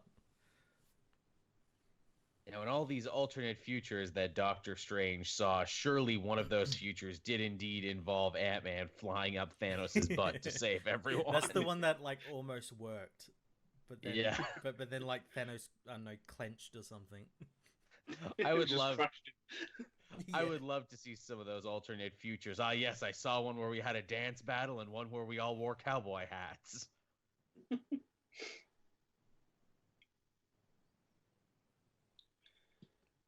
Oh, Vormir. Mm-hmm. Creepy ass Volmir.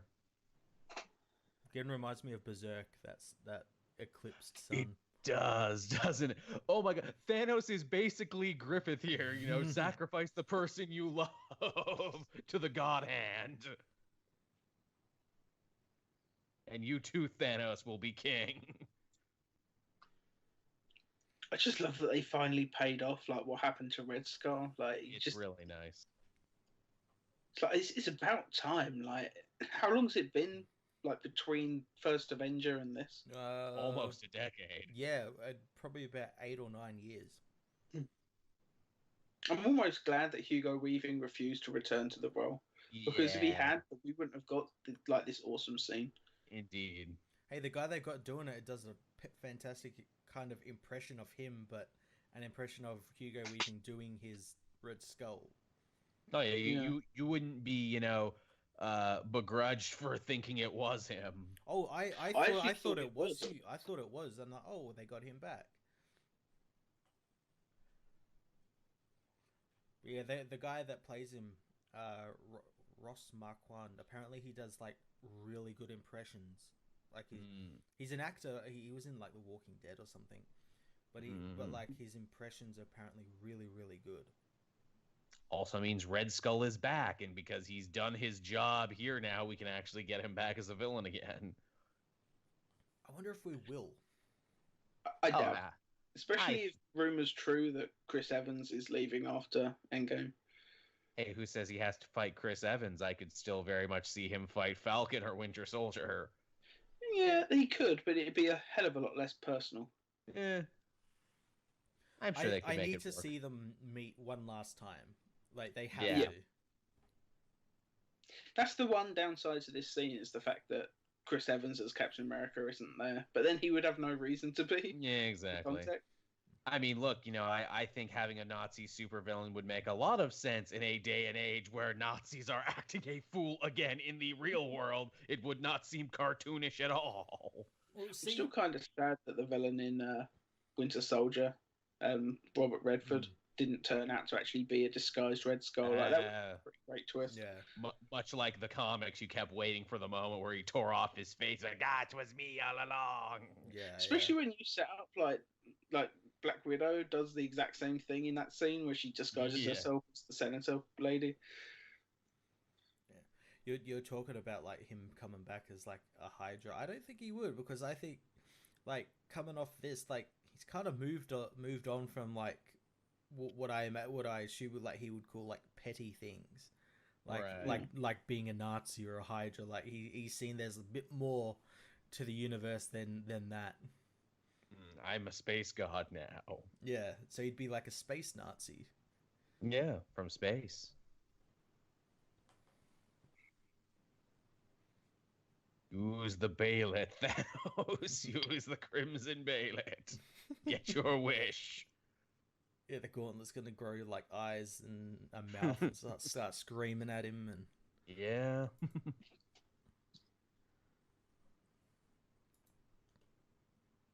This is me poking holes in your plan and why it's stupid and why you're crazy.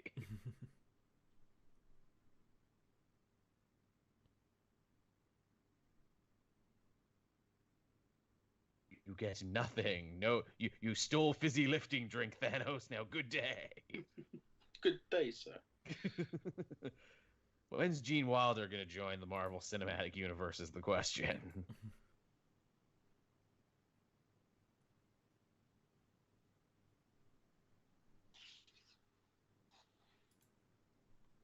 Again, letting the villain cry. He crying. Yeah.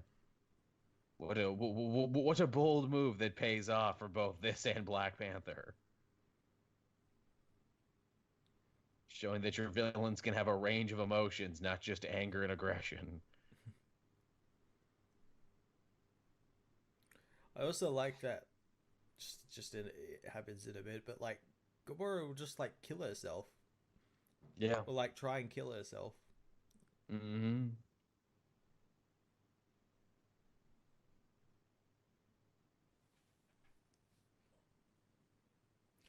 And we haven't talked about it much, but man, the music is really good in this too, isn't it? Especially in this scene. Yeah. Alan Silvestri coming back. Yeah, yeah. Well, he's such an underrated composer. Great great reprise of themes too, like when Captain America showed up earlier on in the movie, we get the reprise of the themes. I just rewatched Back to the Future earlier today, and just Alan Silvestri's music is just fantastic. Oh yeah, instantly iconic. Yeah.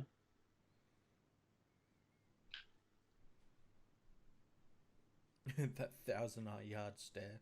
Oh yeah.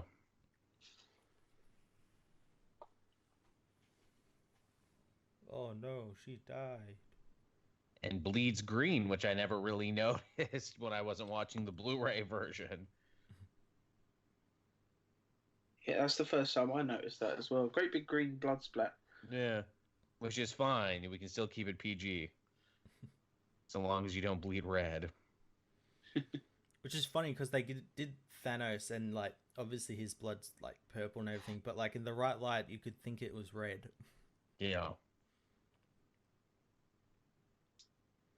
And now we go to the space between spaces. The Soul World. Yeah. It's really cool. I love that, like, he's in water, but like the reflection makes it look like he's in like a nebula sort of space. That's pretty cool.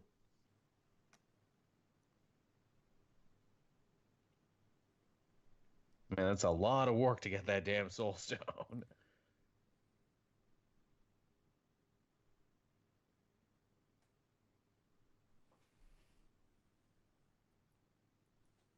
It's amazing how quickly he gets the last few stones, because yeah, you just have to wonder if he's just like kicking himself and not starting with those ones. Yeah, really. It would make finding the other ones like so much quicker.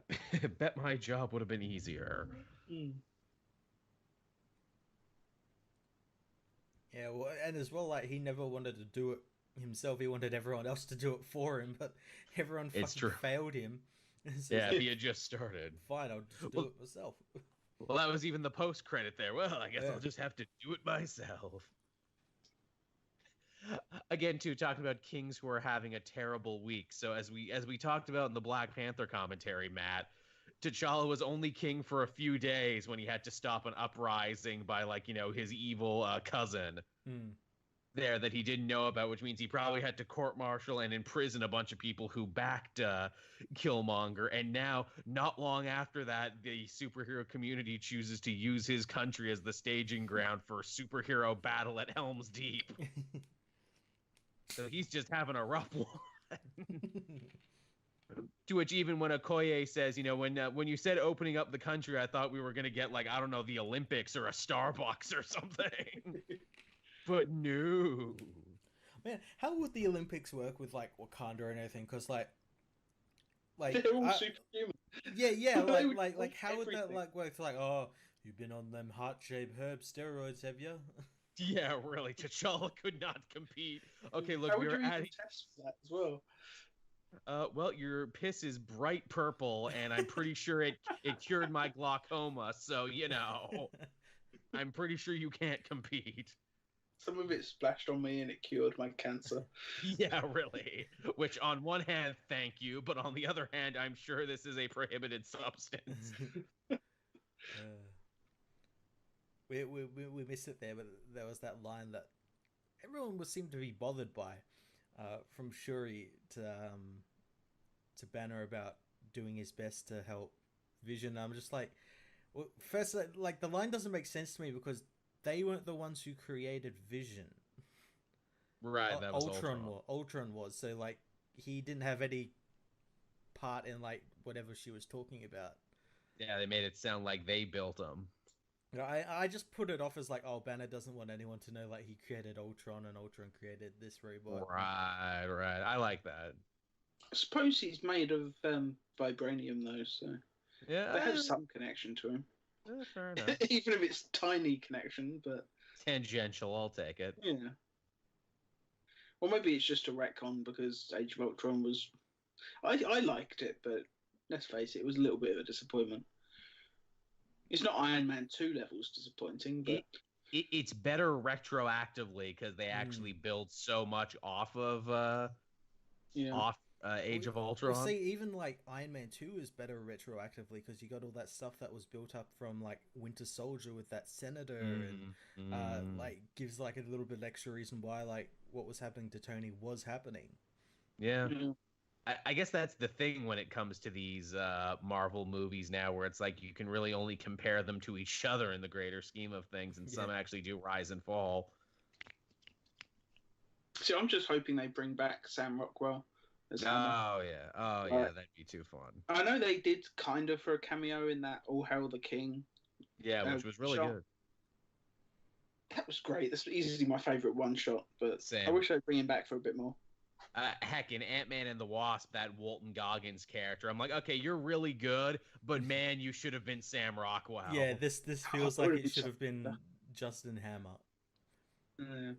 It would have been even more funny because it's like, even after all these years, he's still trying to one-up Tony Stark.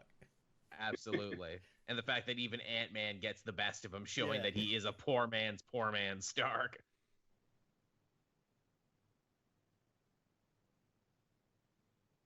And I say that as someone who really likes Walton Goggins, too. He's fantastic. He's a great actor. I really liked him in Ant-Man and the Wasp as well. He was definitely one of the better parts of that movie, which I like the movie, but it is a bit forgettable. I mean, the Ant-Man movies have basically set up their place now as the palate cleansers for the big movies like this. Yeah, I kind of feel, though, with Ant-Man and the Wasp, that some of the stuff in there is going to come back in Endgame. Oh, yeah, you better have seen it. I do still think Ant-Man 1 is far superior. Like, so much better. I mean, they are basically two different types of animals. I did like that Lawrence Fishburne was in it as well. Like, I would watch him in anything. He is good, and I do like that he is, he is Goliath. Yeah. Did you see that interview he did recently where he said if he could play any character in the Marvel Universe, like he wants to be Galactus for when they finally do Fantastic Four? I'm fine with that. I'd be fine with that because that would be like the circle is complete because he voiced the Silver Surfer in the Fantastic Four film. Yeah, that would be fantastic. Here's hoping that finally happens one day. Oh, this is just adorable. Yeah, I'm in the suit that kicked my ass. That could be I still do actually. I do like the Fantastic Four movies. Those two. Like, I don't like obviously Fan4stic. That was just terrible. Naturally, but I actually quite like the first one. You kind of gotta like it because it's the only one. It's that or the Corbin ones. Yeah, but I mean, Rise of the Silver Surfer wasn't as good, but it was still enjoyable. Like they are a product of their time. Boy, are they! They definitely feel like they would have easily fit in with Phase 1 of Marvel Cinematic Universe. Like they're similar sort of tone. They've got the comedy. They've got the action. Hey, M'Baku, I'm glad we buried the hatchet with you so you could come and be a part of this.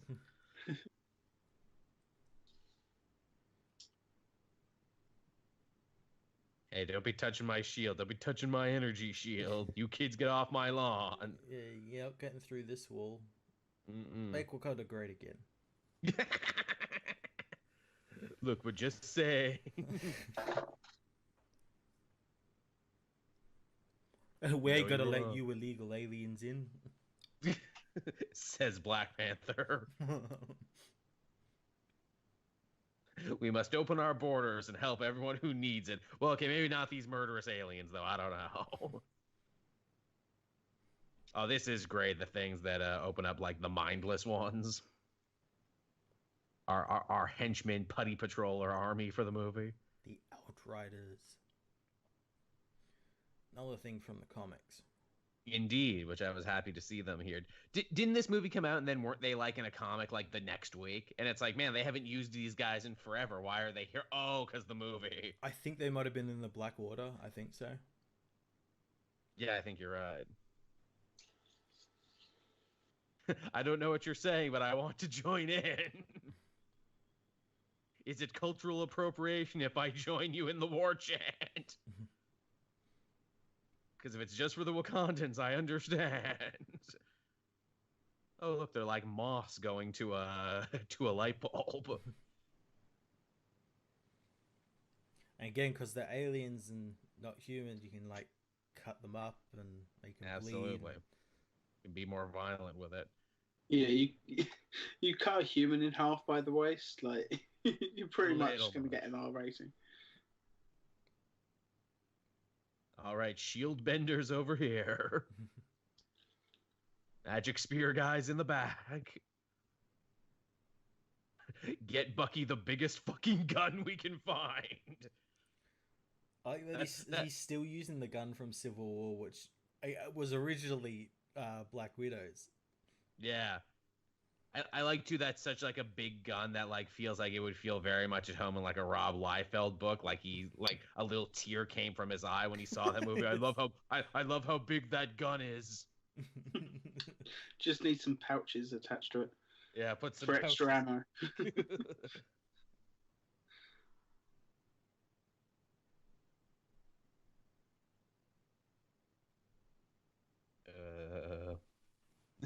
Sure. We open the borders for everyone. Now, did you have to open it so much, Black Panther? Could you have just opened the shield, like, I don't know, like as much as a garage door so they'd all have to, like, scoot to get under it? Yeah, bottleneck them. There you go. Or maybe dig a big comedy Looney Tunes hole in front of them so they all fall in the hole. Just saying.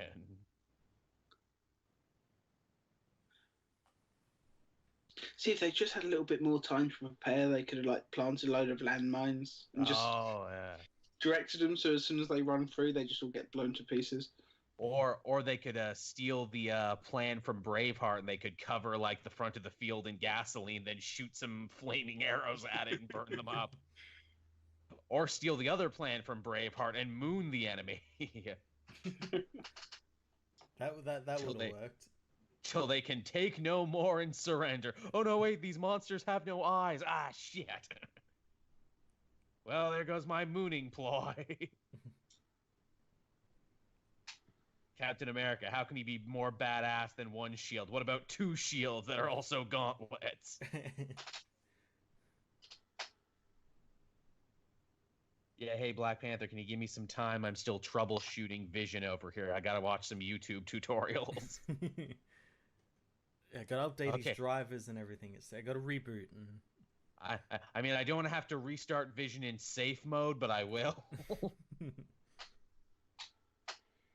Now, Vision, you will lose all your bookmarks. I'm just going to say that right now. Also, who's been mining for Bitcoin on Vision? Seriously. Now, this moment here is great, too, for Thor, because this feels like, Trials of Hercules, like some real kind of mythological shit. And he absorbed the whole power of a star because he was so tough. That's the thing, like, he's the strongest Avenger. Yeah. Like, there's no, can't really beat that. It's working. It's working.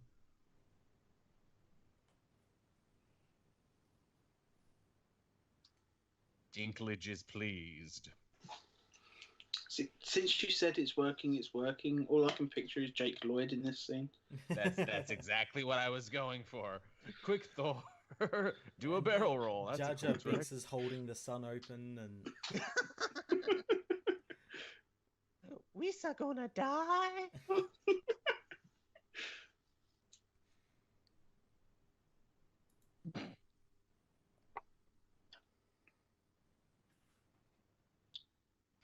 I care now, Groot. I've been indifferent up until now. Yeah, shit's finally getting real enough. Yeah, really. It's be handy having like metal for hands now. You can just like pick, like pick up the hot metal without burning himself. Don't need no gloves. Going to the bathroom will probably feel weird, but you know. Yeah. Thanks, Thanos. You made my job easier. Yeah, bet Thanos didn't see that coming. Bet Thanos wish he killed him now. Also, Groot, here are other powers you did not know I had. I can become a handle for the weapon. I have the power. I like how everyone like says like, "Oh, this proves that Groot is worthy." I'm like, no. Stormbreaker doesn't have the spell on it. No. Yeah. But I think the only reason the hammer can be picked up by anyone else is because Odin put that spell on it at the beginning of the first Thor movie. Yeah. Before anyone could have picked it up. But I think we can all agree Groot would be worthy anyway, because Groot is Groot. Oh. But would teenage Groot be worthy? He's a bit of a dick. He swears and whatnot. Yeah, he's a little self-obsessed. You're probably right. Old Groot from Guardians 1 definitely would have been. Yeah, the We Are Groot, and saves his friends and all the lights and everything in there. That's definitely worthiest Groot. Yeah. Oh, maybe Groot would have been worthy as well. Like maybe Groot was a little bit of a moron at times, but he had a good heart. Yeah, had a good heart. This scene in the fucking cinemas, man. Oh yeah. Again, the only thing we're missing here is more Led Zeppelin right here. Dun, dun, dun, dun, dun, dun, dun, dun. Play my song. And oh look, my armor has become the ultimate Thor armor, even more so than it already was. Completely fine with that. It's such cool armor. Yeah, right down to the 6 pauldrons on each side and everything.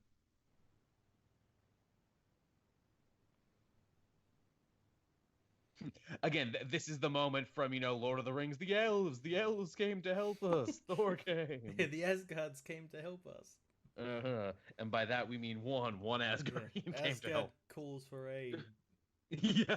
The others are pretty much dead, aren't they? So yeah, they'll have to make do. This is your home planet, Titan. What a shithole. This is like the bad part of Titan. This is this is the Compton. One you don't know. The Compton of Titan. It's almost like killing half the population doesn't work. Yeah, it's like it was bad for it or something. He didn't kill half the population of his planet. He wanted to, but they it's like Krypton. They doomed themselves. Yeah, Rogol Zar came and killed everybody. He's Roger Zerg, yeah. Oh my God, what?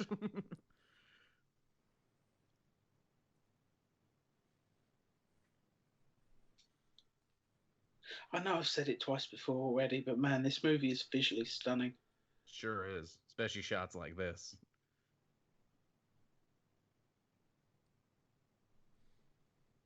Like, people can't actually use the criticism that Marvel movies all look ugly after this.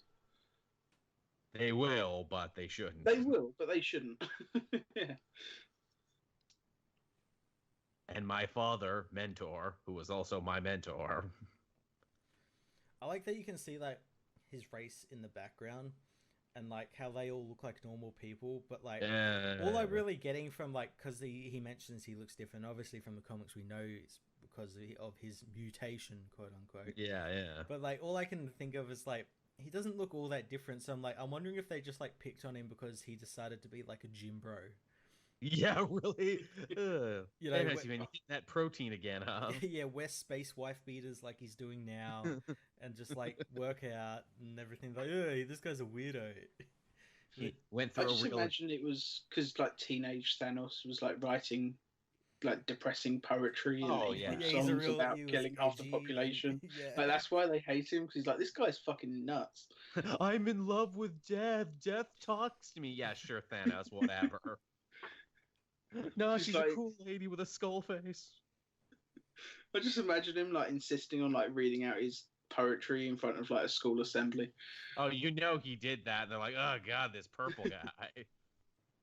Well, actually, again, to bring it back to Jason Aaron's Thanos Rising, you're not far off, Tom. That's what it was. Is that they actually respected him because he was super smart, even though he didn't look like everyone else. They grew to hate and fear him because he was an asshole who started saying, maybe we should kill half the universe. Yeah. Maybe I'm in love with death. Did you think about that? And like, maybe you're an asshole. Did you think about that? He's just the emo kid, isn't he? He really is just the emo kid gone super wrong.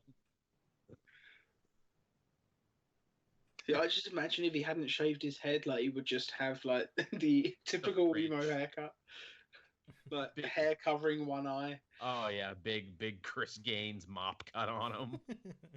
Dressed like My Chemical Romance. You don't feel my pain. Oh, you know, if you went through Thanos' closet, he'd have a bunch of My Chemical Romance shirts. Hey Thanos, what's with all this black eyeliner? I need it. I said it before, and I said it on Twitter a couple of weeks ago. But like, I do like that Thanos basically took down the whole universe in what is essentially a wife beater. Like, he's like some angry space New Yorker or something. Really, hey, I'm walking here, universe. We don't see much of his feet, but he's actually wearing space Crocs too. So this is definitely Karen Gillan. Yeah. But earlier on, I swear that wasn't her. I remember that was a bone of contention too, being like, why doesn't he wear his cool armor from the comics? And it's like, well, because he already has most of the stones. He doesn't need it. Though from what we've seen in the trailers for Endgame, his armor does make a comeback, so I guess he will wear it again. Well, I guess I think he has to, because at the end the stones are effectively broken. Like the gauntlet is all like fried and everything, so might not work properly. Yeah. Ooh. I love all the like the Guardians and Avengers all working together. That's so cool. Really nice. It's moments like this that these movies are made for. Yeah, can you imagine like telling like yourself or someone like back when Iron Man 1 came out, you'd be like, oh, in 10 years he'll be on another planet with the Guardians of the Galaxy and Spider-Man and Doctor Strange fighting Thanos. Yeah. I'd be like, are you high? Well, people at the time would probably go, who are the Guardians of the Galaxy? Exactly, because they weren't a big... Don't you mean the Starjammers? No, the other ones. Yeah, I think you mean that like new comic book that's coming out by Dan Abnett? Oh, that looks like crap. Oh, you're wrong.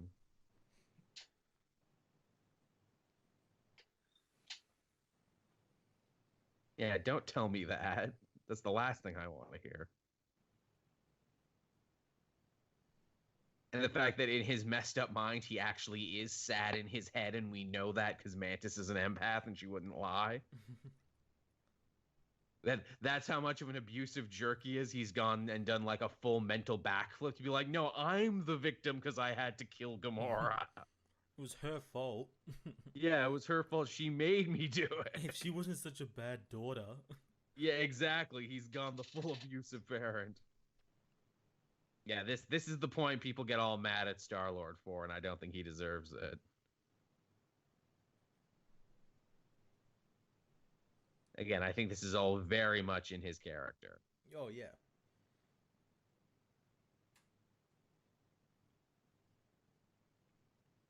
Oh, and the sad part of knowing they were so goddamn close. I still think, even if they did get the gauntlet off, Thanos would have gotten it back. Still would have kicked their asses anyway. Because, yeah, it's not like they could put it on and use it, because they make a solid point of saying Thanos has been training to do all this, and there's no telling that if any of them put it on, that they could use it properly. And as well, like, we, the audience, have seen Thanos take down the Hulk. Like, what's Iron Man gonna do? Mm-hmm. Well, they even say at the beginning of the movie, "Hey Thanos, you're the first one ever in history to wield more than 2 stones without dying."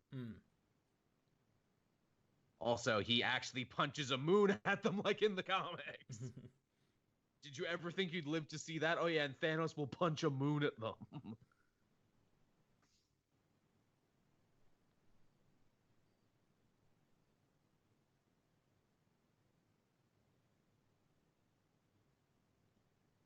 Friggin' Black Dwarf here like a frickin' Sekiro boss, just twirling his shit around the castle gates. Will continue to be good. Oh, that's so cool. Rocket Raccoon is my assist. He's my striker. What's that arm? Boy, does he.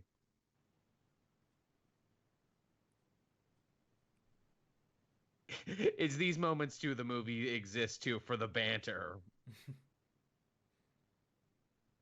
Tree.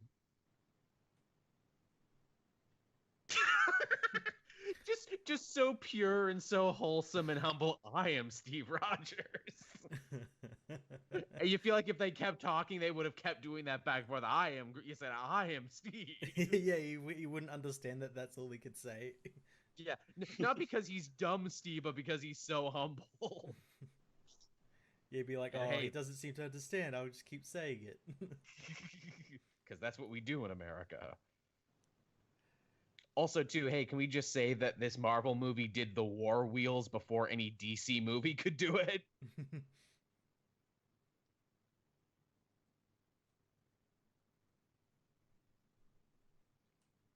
Yeah.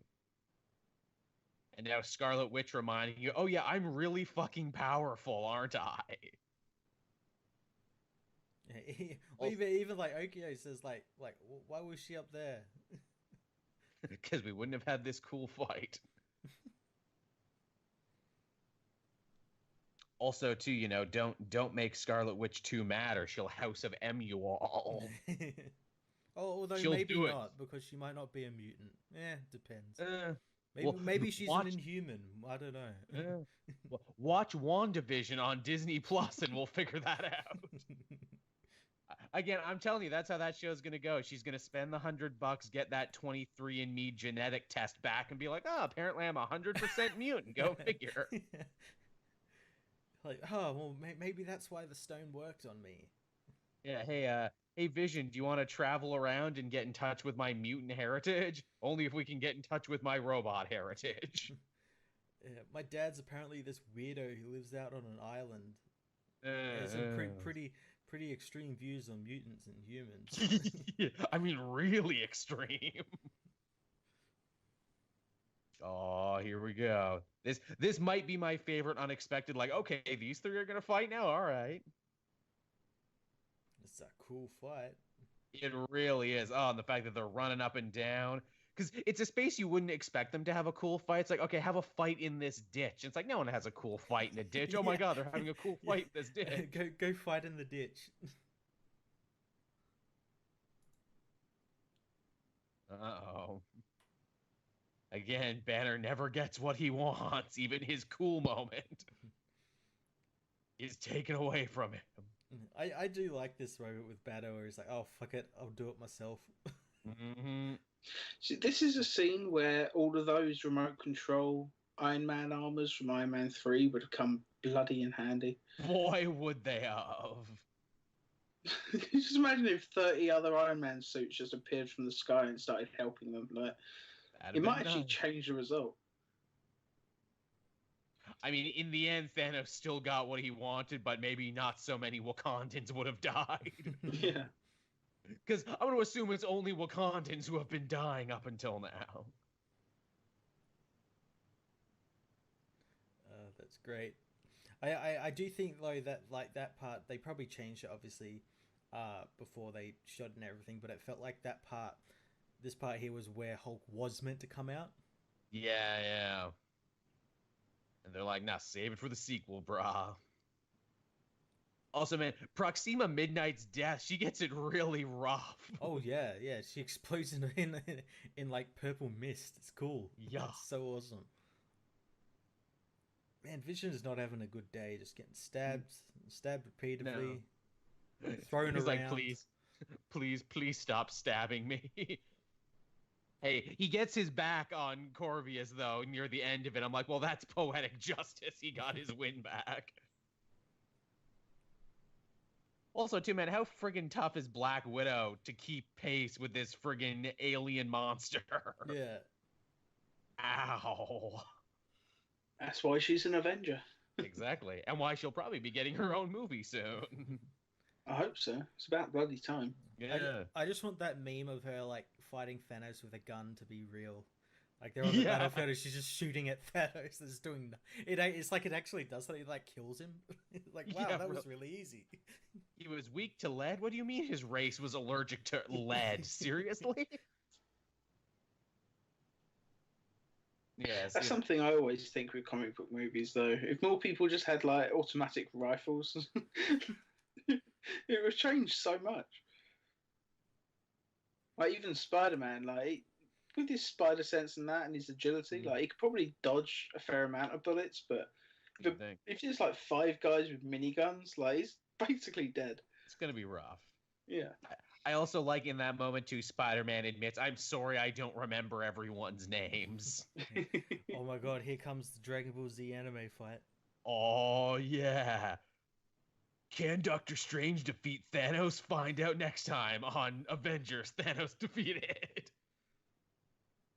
Kamehameha Galagan. Ooh, butterflies, pretty.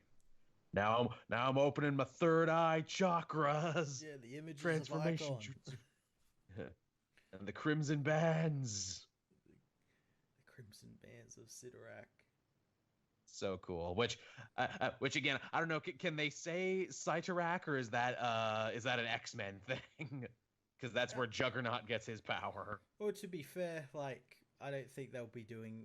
Well, I think they will in the MCU, but like, goddamn, Fox didn't do it with that. So like, no. Yeah, I'm sure they could. Not many people would know that either. No. I do like the idea, the one little limiter they put on all-powerful Thanos, and that is if he can't close his hand, he can't use the power. Which it kind of makes sense as well. It means...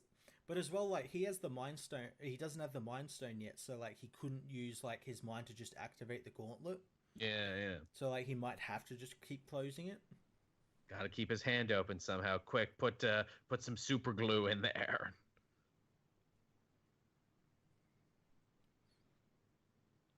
Also, hey, too, Stark getting his helmets knocked off a bunch here. I wonder which of the several helmets he gets knocked off in this fight is the one he's talking to at the beginning of Endgame in the trailers we've seen. Hey, you made me bleed my own blood. No one makes me bleed my own blood.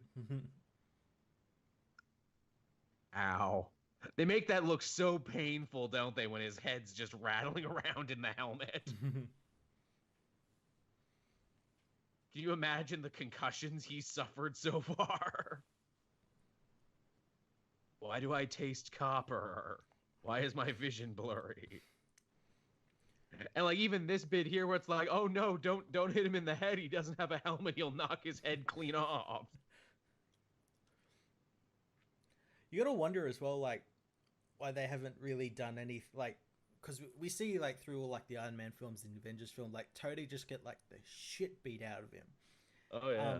Especially in, like, the earlier Iron Man films. So, like, I wonder if we're ever going to see, like a result of, like, all of that, like, blunt force trauma or anything. I know through, like, the movies they've done a thing where, like, I think it's his left hand has always been numb.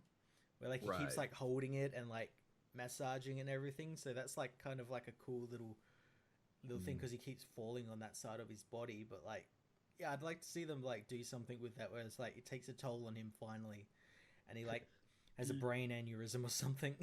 He's gonna get post-concussion syndrome.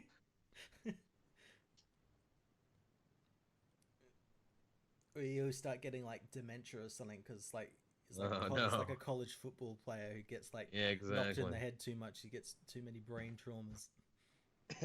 It's interesting. I was watching a documentary on hockey enforcers, and they say hockey players get injured now more than ever, not because the game got any more or less violent, but because of all the extra padding and all the extra gear they put on the players now. Makes them more fearless to do checks, but also because they're so much more like thicker than they've ever been, they're more dangerous to the other guy you're checking. It would make so you'd check them and it'd be like hitting it like a brick wall. Yeah, so I'm like, really, in trying to make the game safer, you actually made it more dangerous. Oh no, he's got all the Dragon Balls. He's gonna wish to be immortal or something.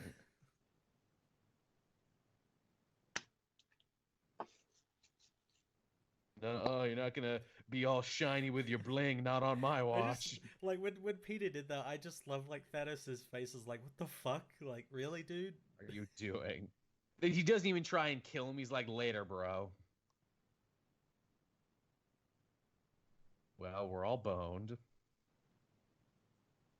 Also, too, for people who think that, Peter got off too easy for what he did doing that fight, I think it's made very clear that if they were not all afraid they were about to die, they would have all kicked his ass anyway for what he did. Or at least given him a stern talking to. Yeah. Also, we talked over it there, but Doctor Strange said we're in the end game now, and I'm like, ooh, that's the sequel. See, Doctor Strange did see the future, and he knew what the next movie was going to be called. Yeah, he got a preview screening of it. Yeah, I have already seen the movie and know how this ends. Now let me go to Reddit and spread spoilers. Because I'm also that kind of guy. Well, he must have been that guy who leaked all those spoilers recently. And also, let me tell you how Game of Thrones ends. Oh, no. No, Doctor Strange, you are the greatest villain ever. Hodor will be king. Yep, I said it. And a hot pie will be his hand. Bet you didn't see that coming. Giant Peter Dinklage just appears to try and shut him up. Yeah. No one must know. Quick, Wanda, use your chaos magic.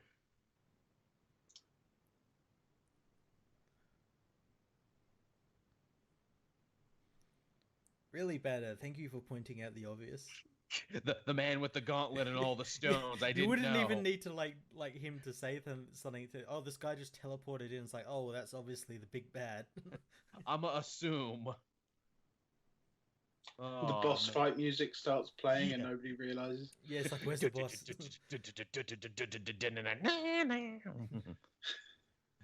Thanos has like several health bars. Yeah, you can't. I love that meme where it... No, go on. First. Have you guys seen that meme where it's something like you're walking around a level in a video game and suddenly fight music starts playing? Yeah. It's like, what the... Where are the Skyrim fight music just starts up. Dover King. Again, too, talking about how Thanos is so evil, he even robs the characters of their, like, growth moments. Right here, Wanda and Vision come to terms with what they must do to save everyone. They have to be miserable, and she goes through all of this pain and all of this heartache to do it, and then Thanos is like, nope, fuck you, I win time travel. Yeah. I gotta take your moment. Yoink. Yeah, which, how evil is that? I'm going to steal the moment that in any other movie would have saved the day, but here, because I am literally unto a god now, I can break the rules of this cinematic franchise. Now, Wanda, can you do the thing that you did at the end of Avengers No Surrender and remove everyone else's limiters and let them go full power? That'd be nice.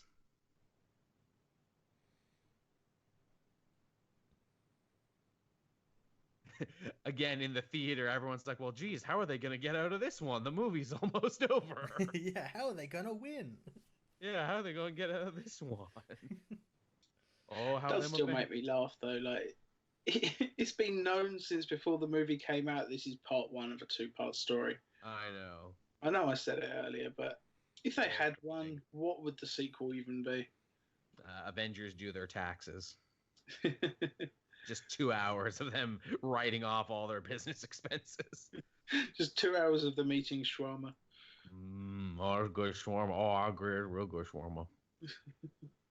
No, he punched America. The whole Only country. This time, Captain America wouldn't have to hide his beard. Yeah, really.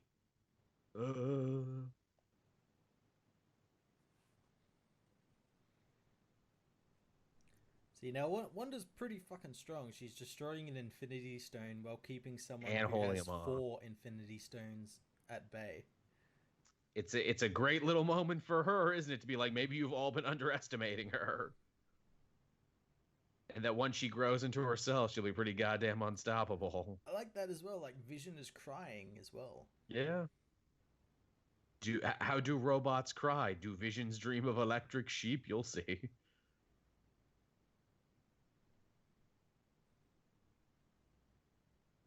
they did, right? The good guys won. Yay, they beat Thanos. Oh, whoa. No, they did not.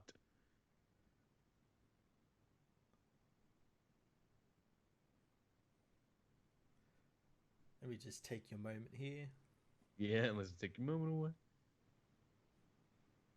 And also, let me again make it all about me. Like, I know you're sad, Scarlet Witch, but like, I'm really sad. Like, my sadness is greater than anyone else's, and I just want to put that out here right now. Yeah, I wouldn't have to do this if it wasn't for you. Yeah, I just think you Avengers are all really toxic people, and I think I should hashtag cut you all out of my life right now. In fact, I'll be cutting half of the toxic universe out of my life in the next couple minutes. You'll see. I've got game genie codes. I had a save state. I break all the rules. Now to be the most OP of OP. I like that he turns black and white, like right. in the comics when he didn't have the stone. It's a really nice touch. Unlimited power. And I like that it hurts him a little too. That is more power than anyone in the universe should ever hold. Also, too, you want to talk about heroes who whiffed it on this one? Let us talk for a second about Thor, who maybe instead of aiming for the chest, should have, I don't know, aimed for the arm and cut it off him, maybe. Just saying, Thor could have ended the whole thing if he just chopped his hand off. He wanted that sweet revenge moment, this moment here. Yeah, that's fair.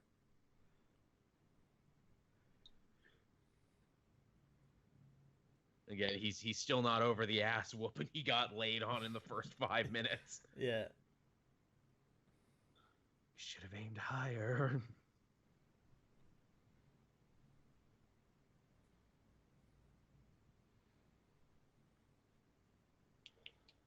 Or at least the arm, as I keep saying. No.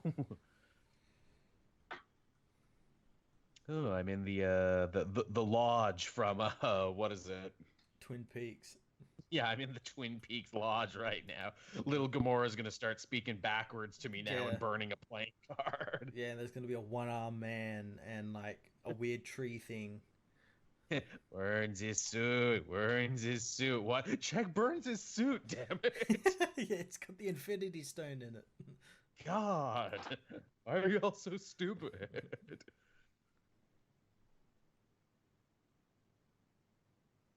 Again, what movie gives their big supervillain a moment like this, too? Mm. Like, you can't tell me Infinity War isn't Thanos' movie, because he goes through, like, the most growth and change and ultimately gets what he wants at the end. Everything. Aww.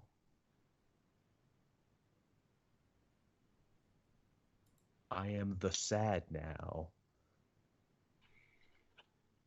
Also, that's a nice reason, too, to be like, well, what's going to stop him from keep using the Infinity Gauntlet? How will they defeat him afterwards? Well, what if, one use shorts out the gauntlet?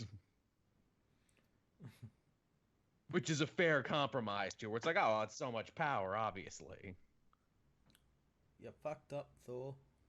Yeah, you done goofed. Although, as we can see from the Endgame trailers, he knows he's goofed and he's really depressed. Just eating a bowl full of bread. That's a real Viking depression meal, just bread, nothing on it. Consequences will never be the same. Yeah, bring me my bowl of bread. Oh no. Bucky, no. Oh no, random Wakandans, no. Yeah, well, I mean, I'm sure they were somebody's favorite. Everyone's someone's favorite. Yeah, that guy in the back with the coat was my favorite. Yeah. He knew how to stand in the background like no one else. Sure did. Okay, no. Oh no, I thought you were gonna go, but then I went. Oh no. Yeah, tell that's kind of a shitty move. Tells her this isn't the place to die, and then dies. Dies himself. Yeah, that's gonna leave you scarred. Groot dying for the second time. Only now he won't be reborn from a twig. Oh. Hey, what did Black Panther say? You know, if Thanos wants to come in here, all he'll find is blood and ash. Oh, and he never found Sam.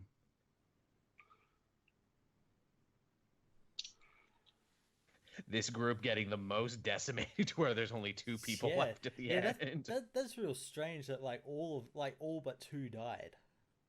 I mean, I guess when you play the numbers game there, it's a completely random half of the universe thing. You don't know who draws what number. It's a dice roll. Yeah. Odds or evens, which number are you?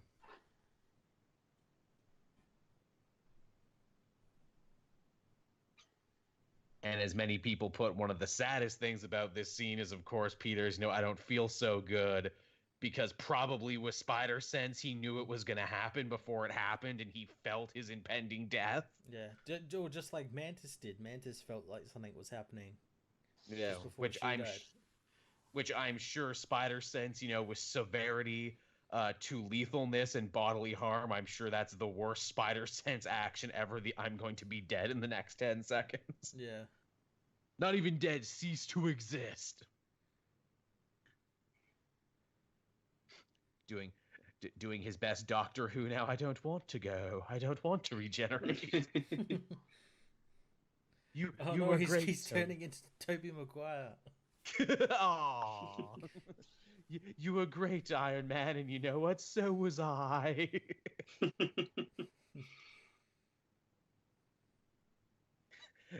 Jeez, how are Tony and Nebula gonna get out of this one? Go watch Endgame in a week and find out. Is Tony gonna take like the ashes with him? Like he's got like a little like Ziploc bag. He's like, this is Peter, this is Drax. With their names. I spilled a little bit of Mantis in the Peter one. Yeah, but that's all right. They seem okay. Well, guys, we really boned it on this one, not gonna lie. If I was to give us a performance evaluation, I would put a big old needs improvement on it. And the weirdest and most interesting part is that Thanos is ultimately good to his word of being like, yep, brought balance to the universe. I'm going on vacation. I'm going to Disneyland. Which now would actually probably be the best time to go to Disneyland with half the population knocked out. Imagine the lack of lines. Yeah, you get into that galaxy's edge. Oh man, I'm kind of backing Thanos now. I'm kind of hoping he does that. Yeah, what movie has the villain win and then go to like some idyllic like tropical planet and just stare at the sun happily at the end? Like this is something you see like the good guy, he's like won and he's finally retiring. What a ballsy move, and again reinforces my idea. This is Thanos' movie. He gets what he wants. He even gets the final frame. And how confused the people in the audience were right now was so wonderful. It was. I loved being there, like opening night, hearing all the what the fuck? What the hell? It was so cool. People were confused. Women and children were crying. It was great. Yeah, mass hysteria. Dogs and cats living together. What we're saying is we love misery, is what we're saying. So yeah, how do the Avengers get out of this one? By the time you listen to this video, Matt will probably already know. I'll have the answers. Yes. Matt will have all the answers and hold it over Tom and mine's head until we get to see it. But yeah, I guess I'll start winding down here. Thank you, everyone, for joining us for this one. It's always a pleasure to get to do these. Always a lot of fun. Thank you, Tom, for coming along and joining us on this one. We know it's difficult to get the time zones to work out. Thanks for having me. Always a pleasure. We'll be back again next time for our next commentary. We don't know what it'll be, but I'm sure when we do, it'll be fun. As always, down in the comments section below, if you have a movie you would like us to talk about, please be sure to tell us, and we'll take it under the old advisement. We sure will. So until then, everyone, I've been Joel. I'm Matt. I'm Tom. And we will see you all next time. Bye-bye. Bye.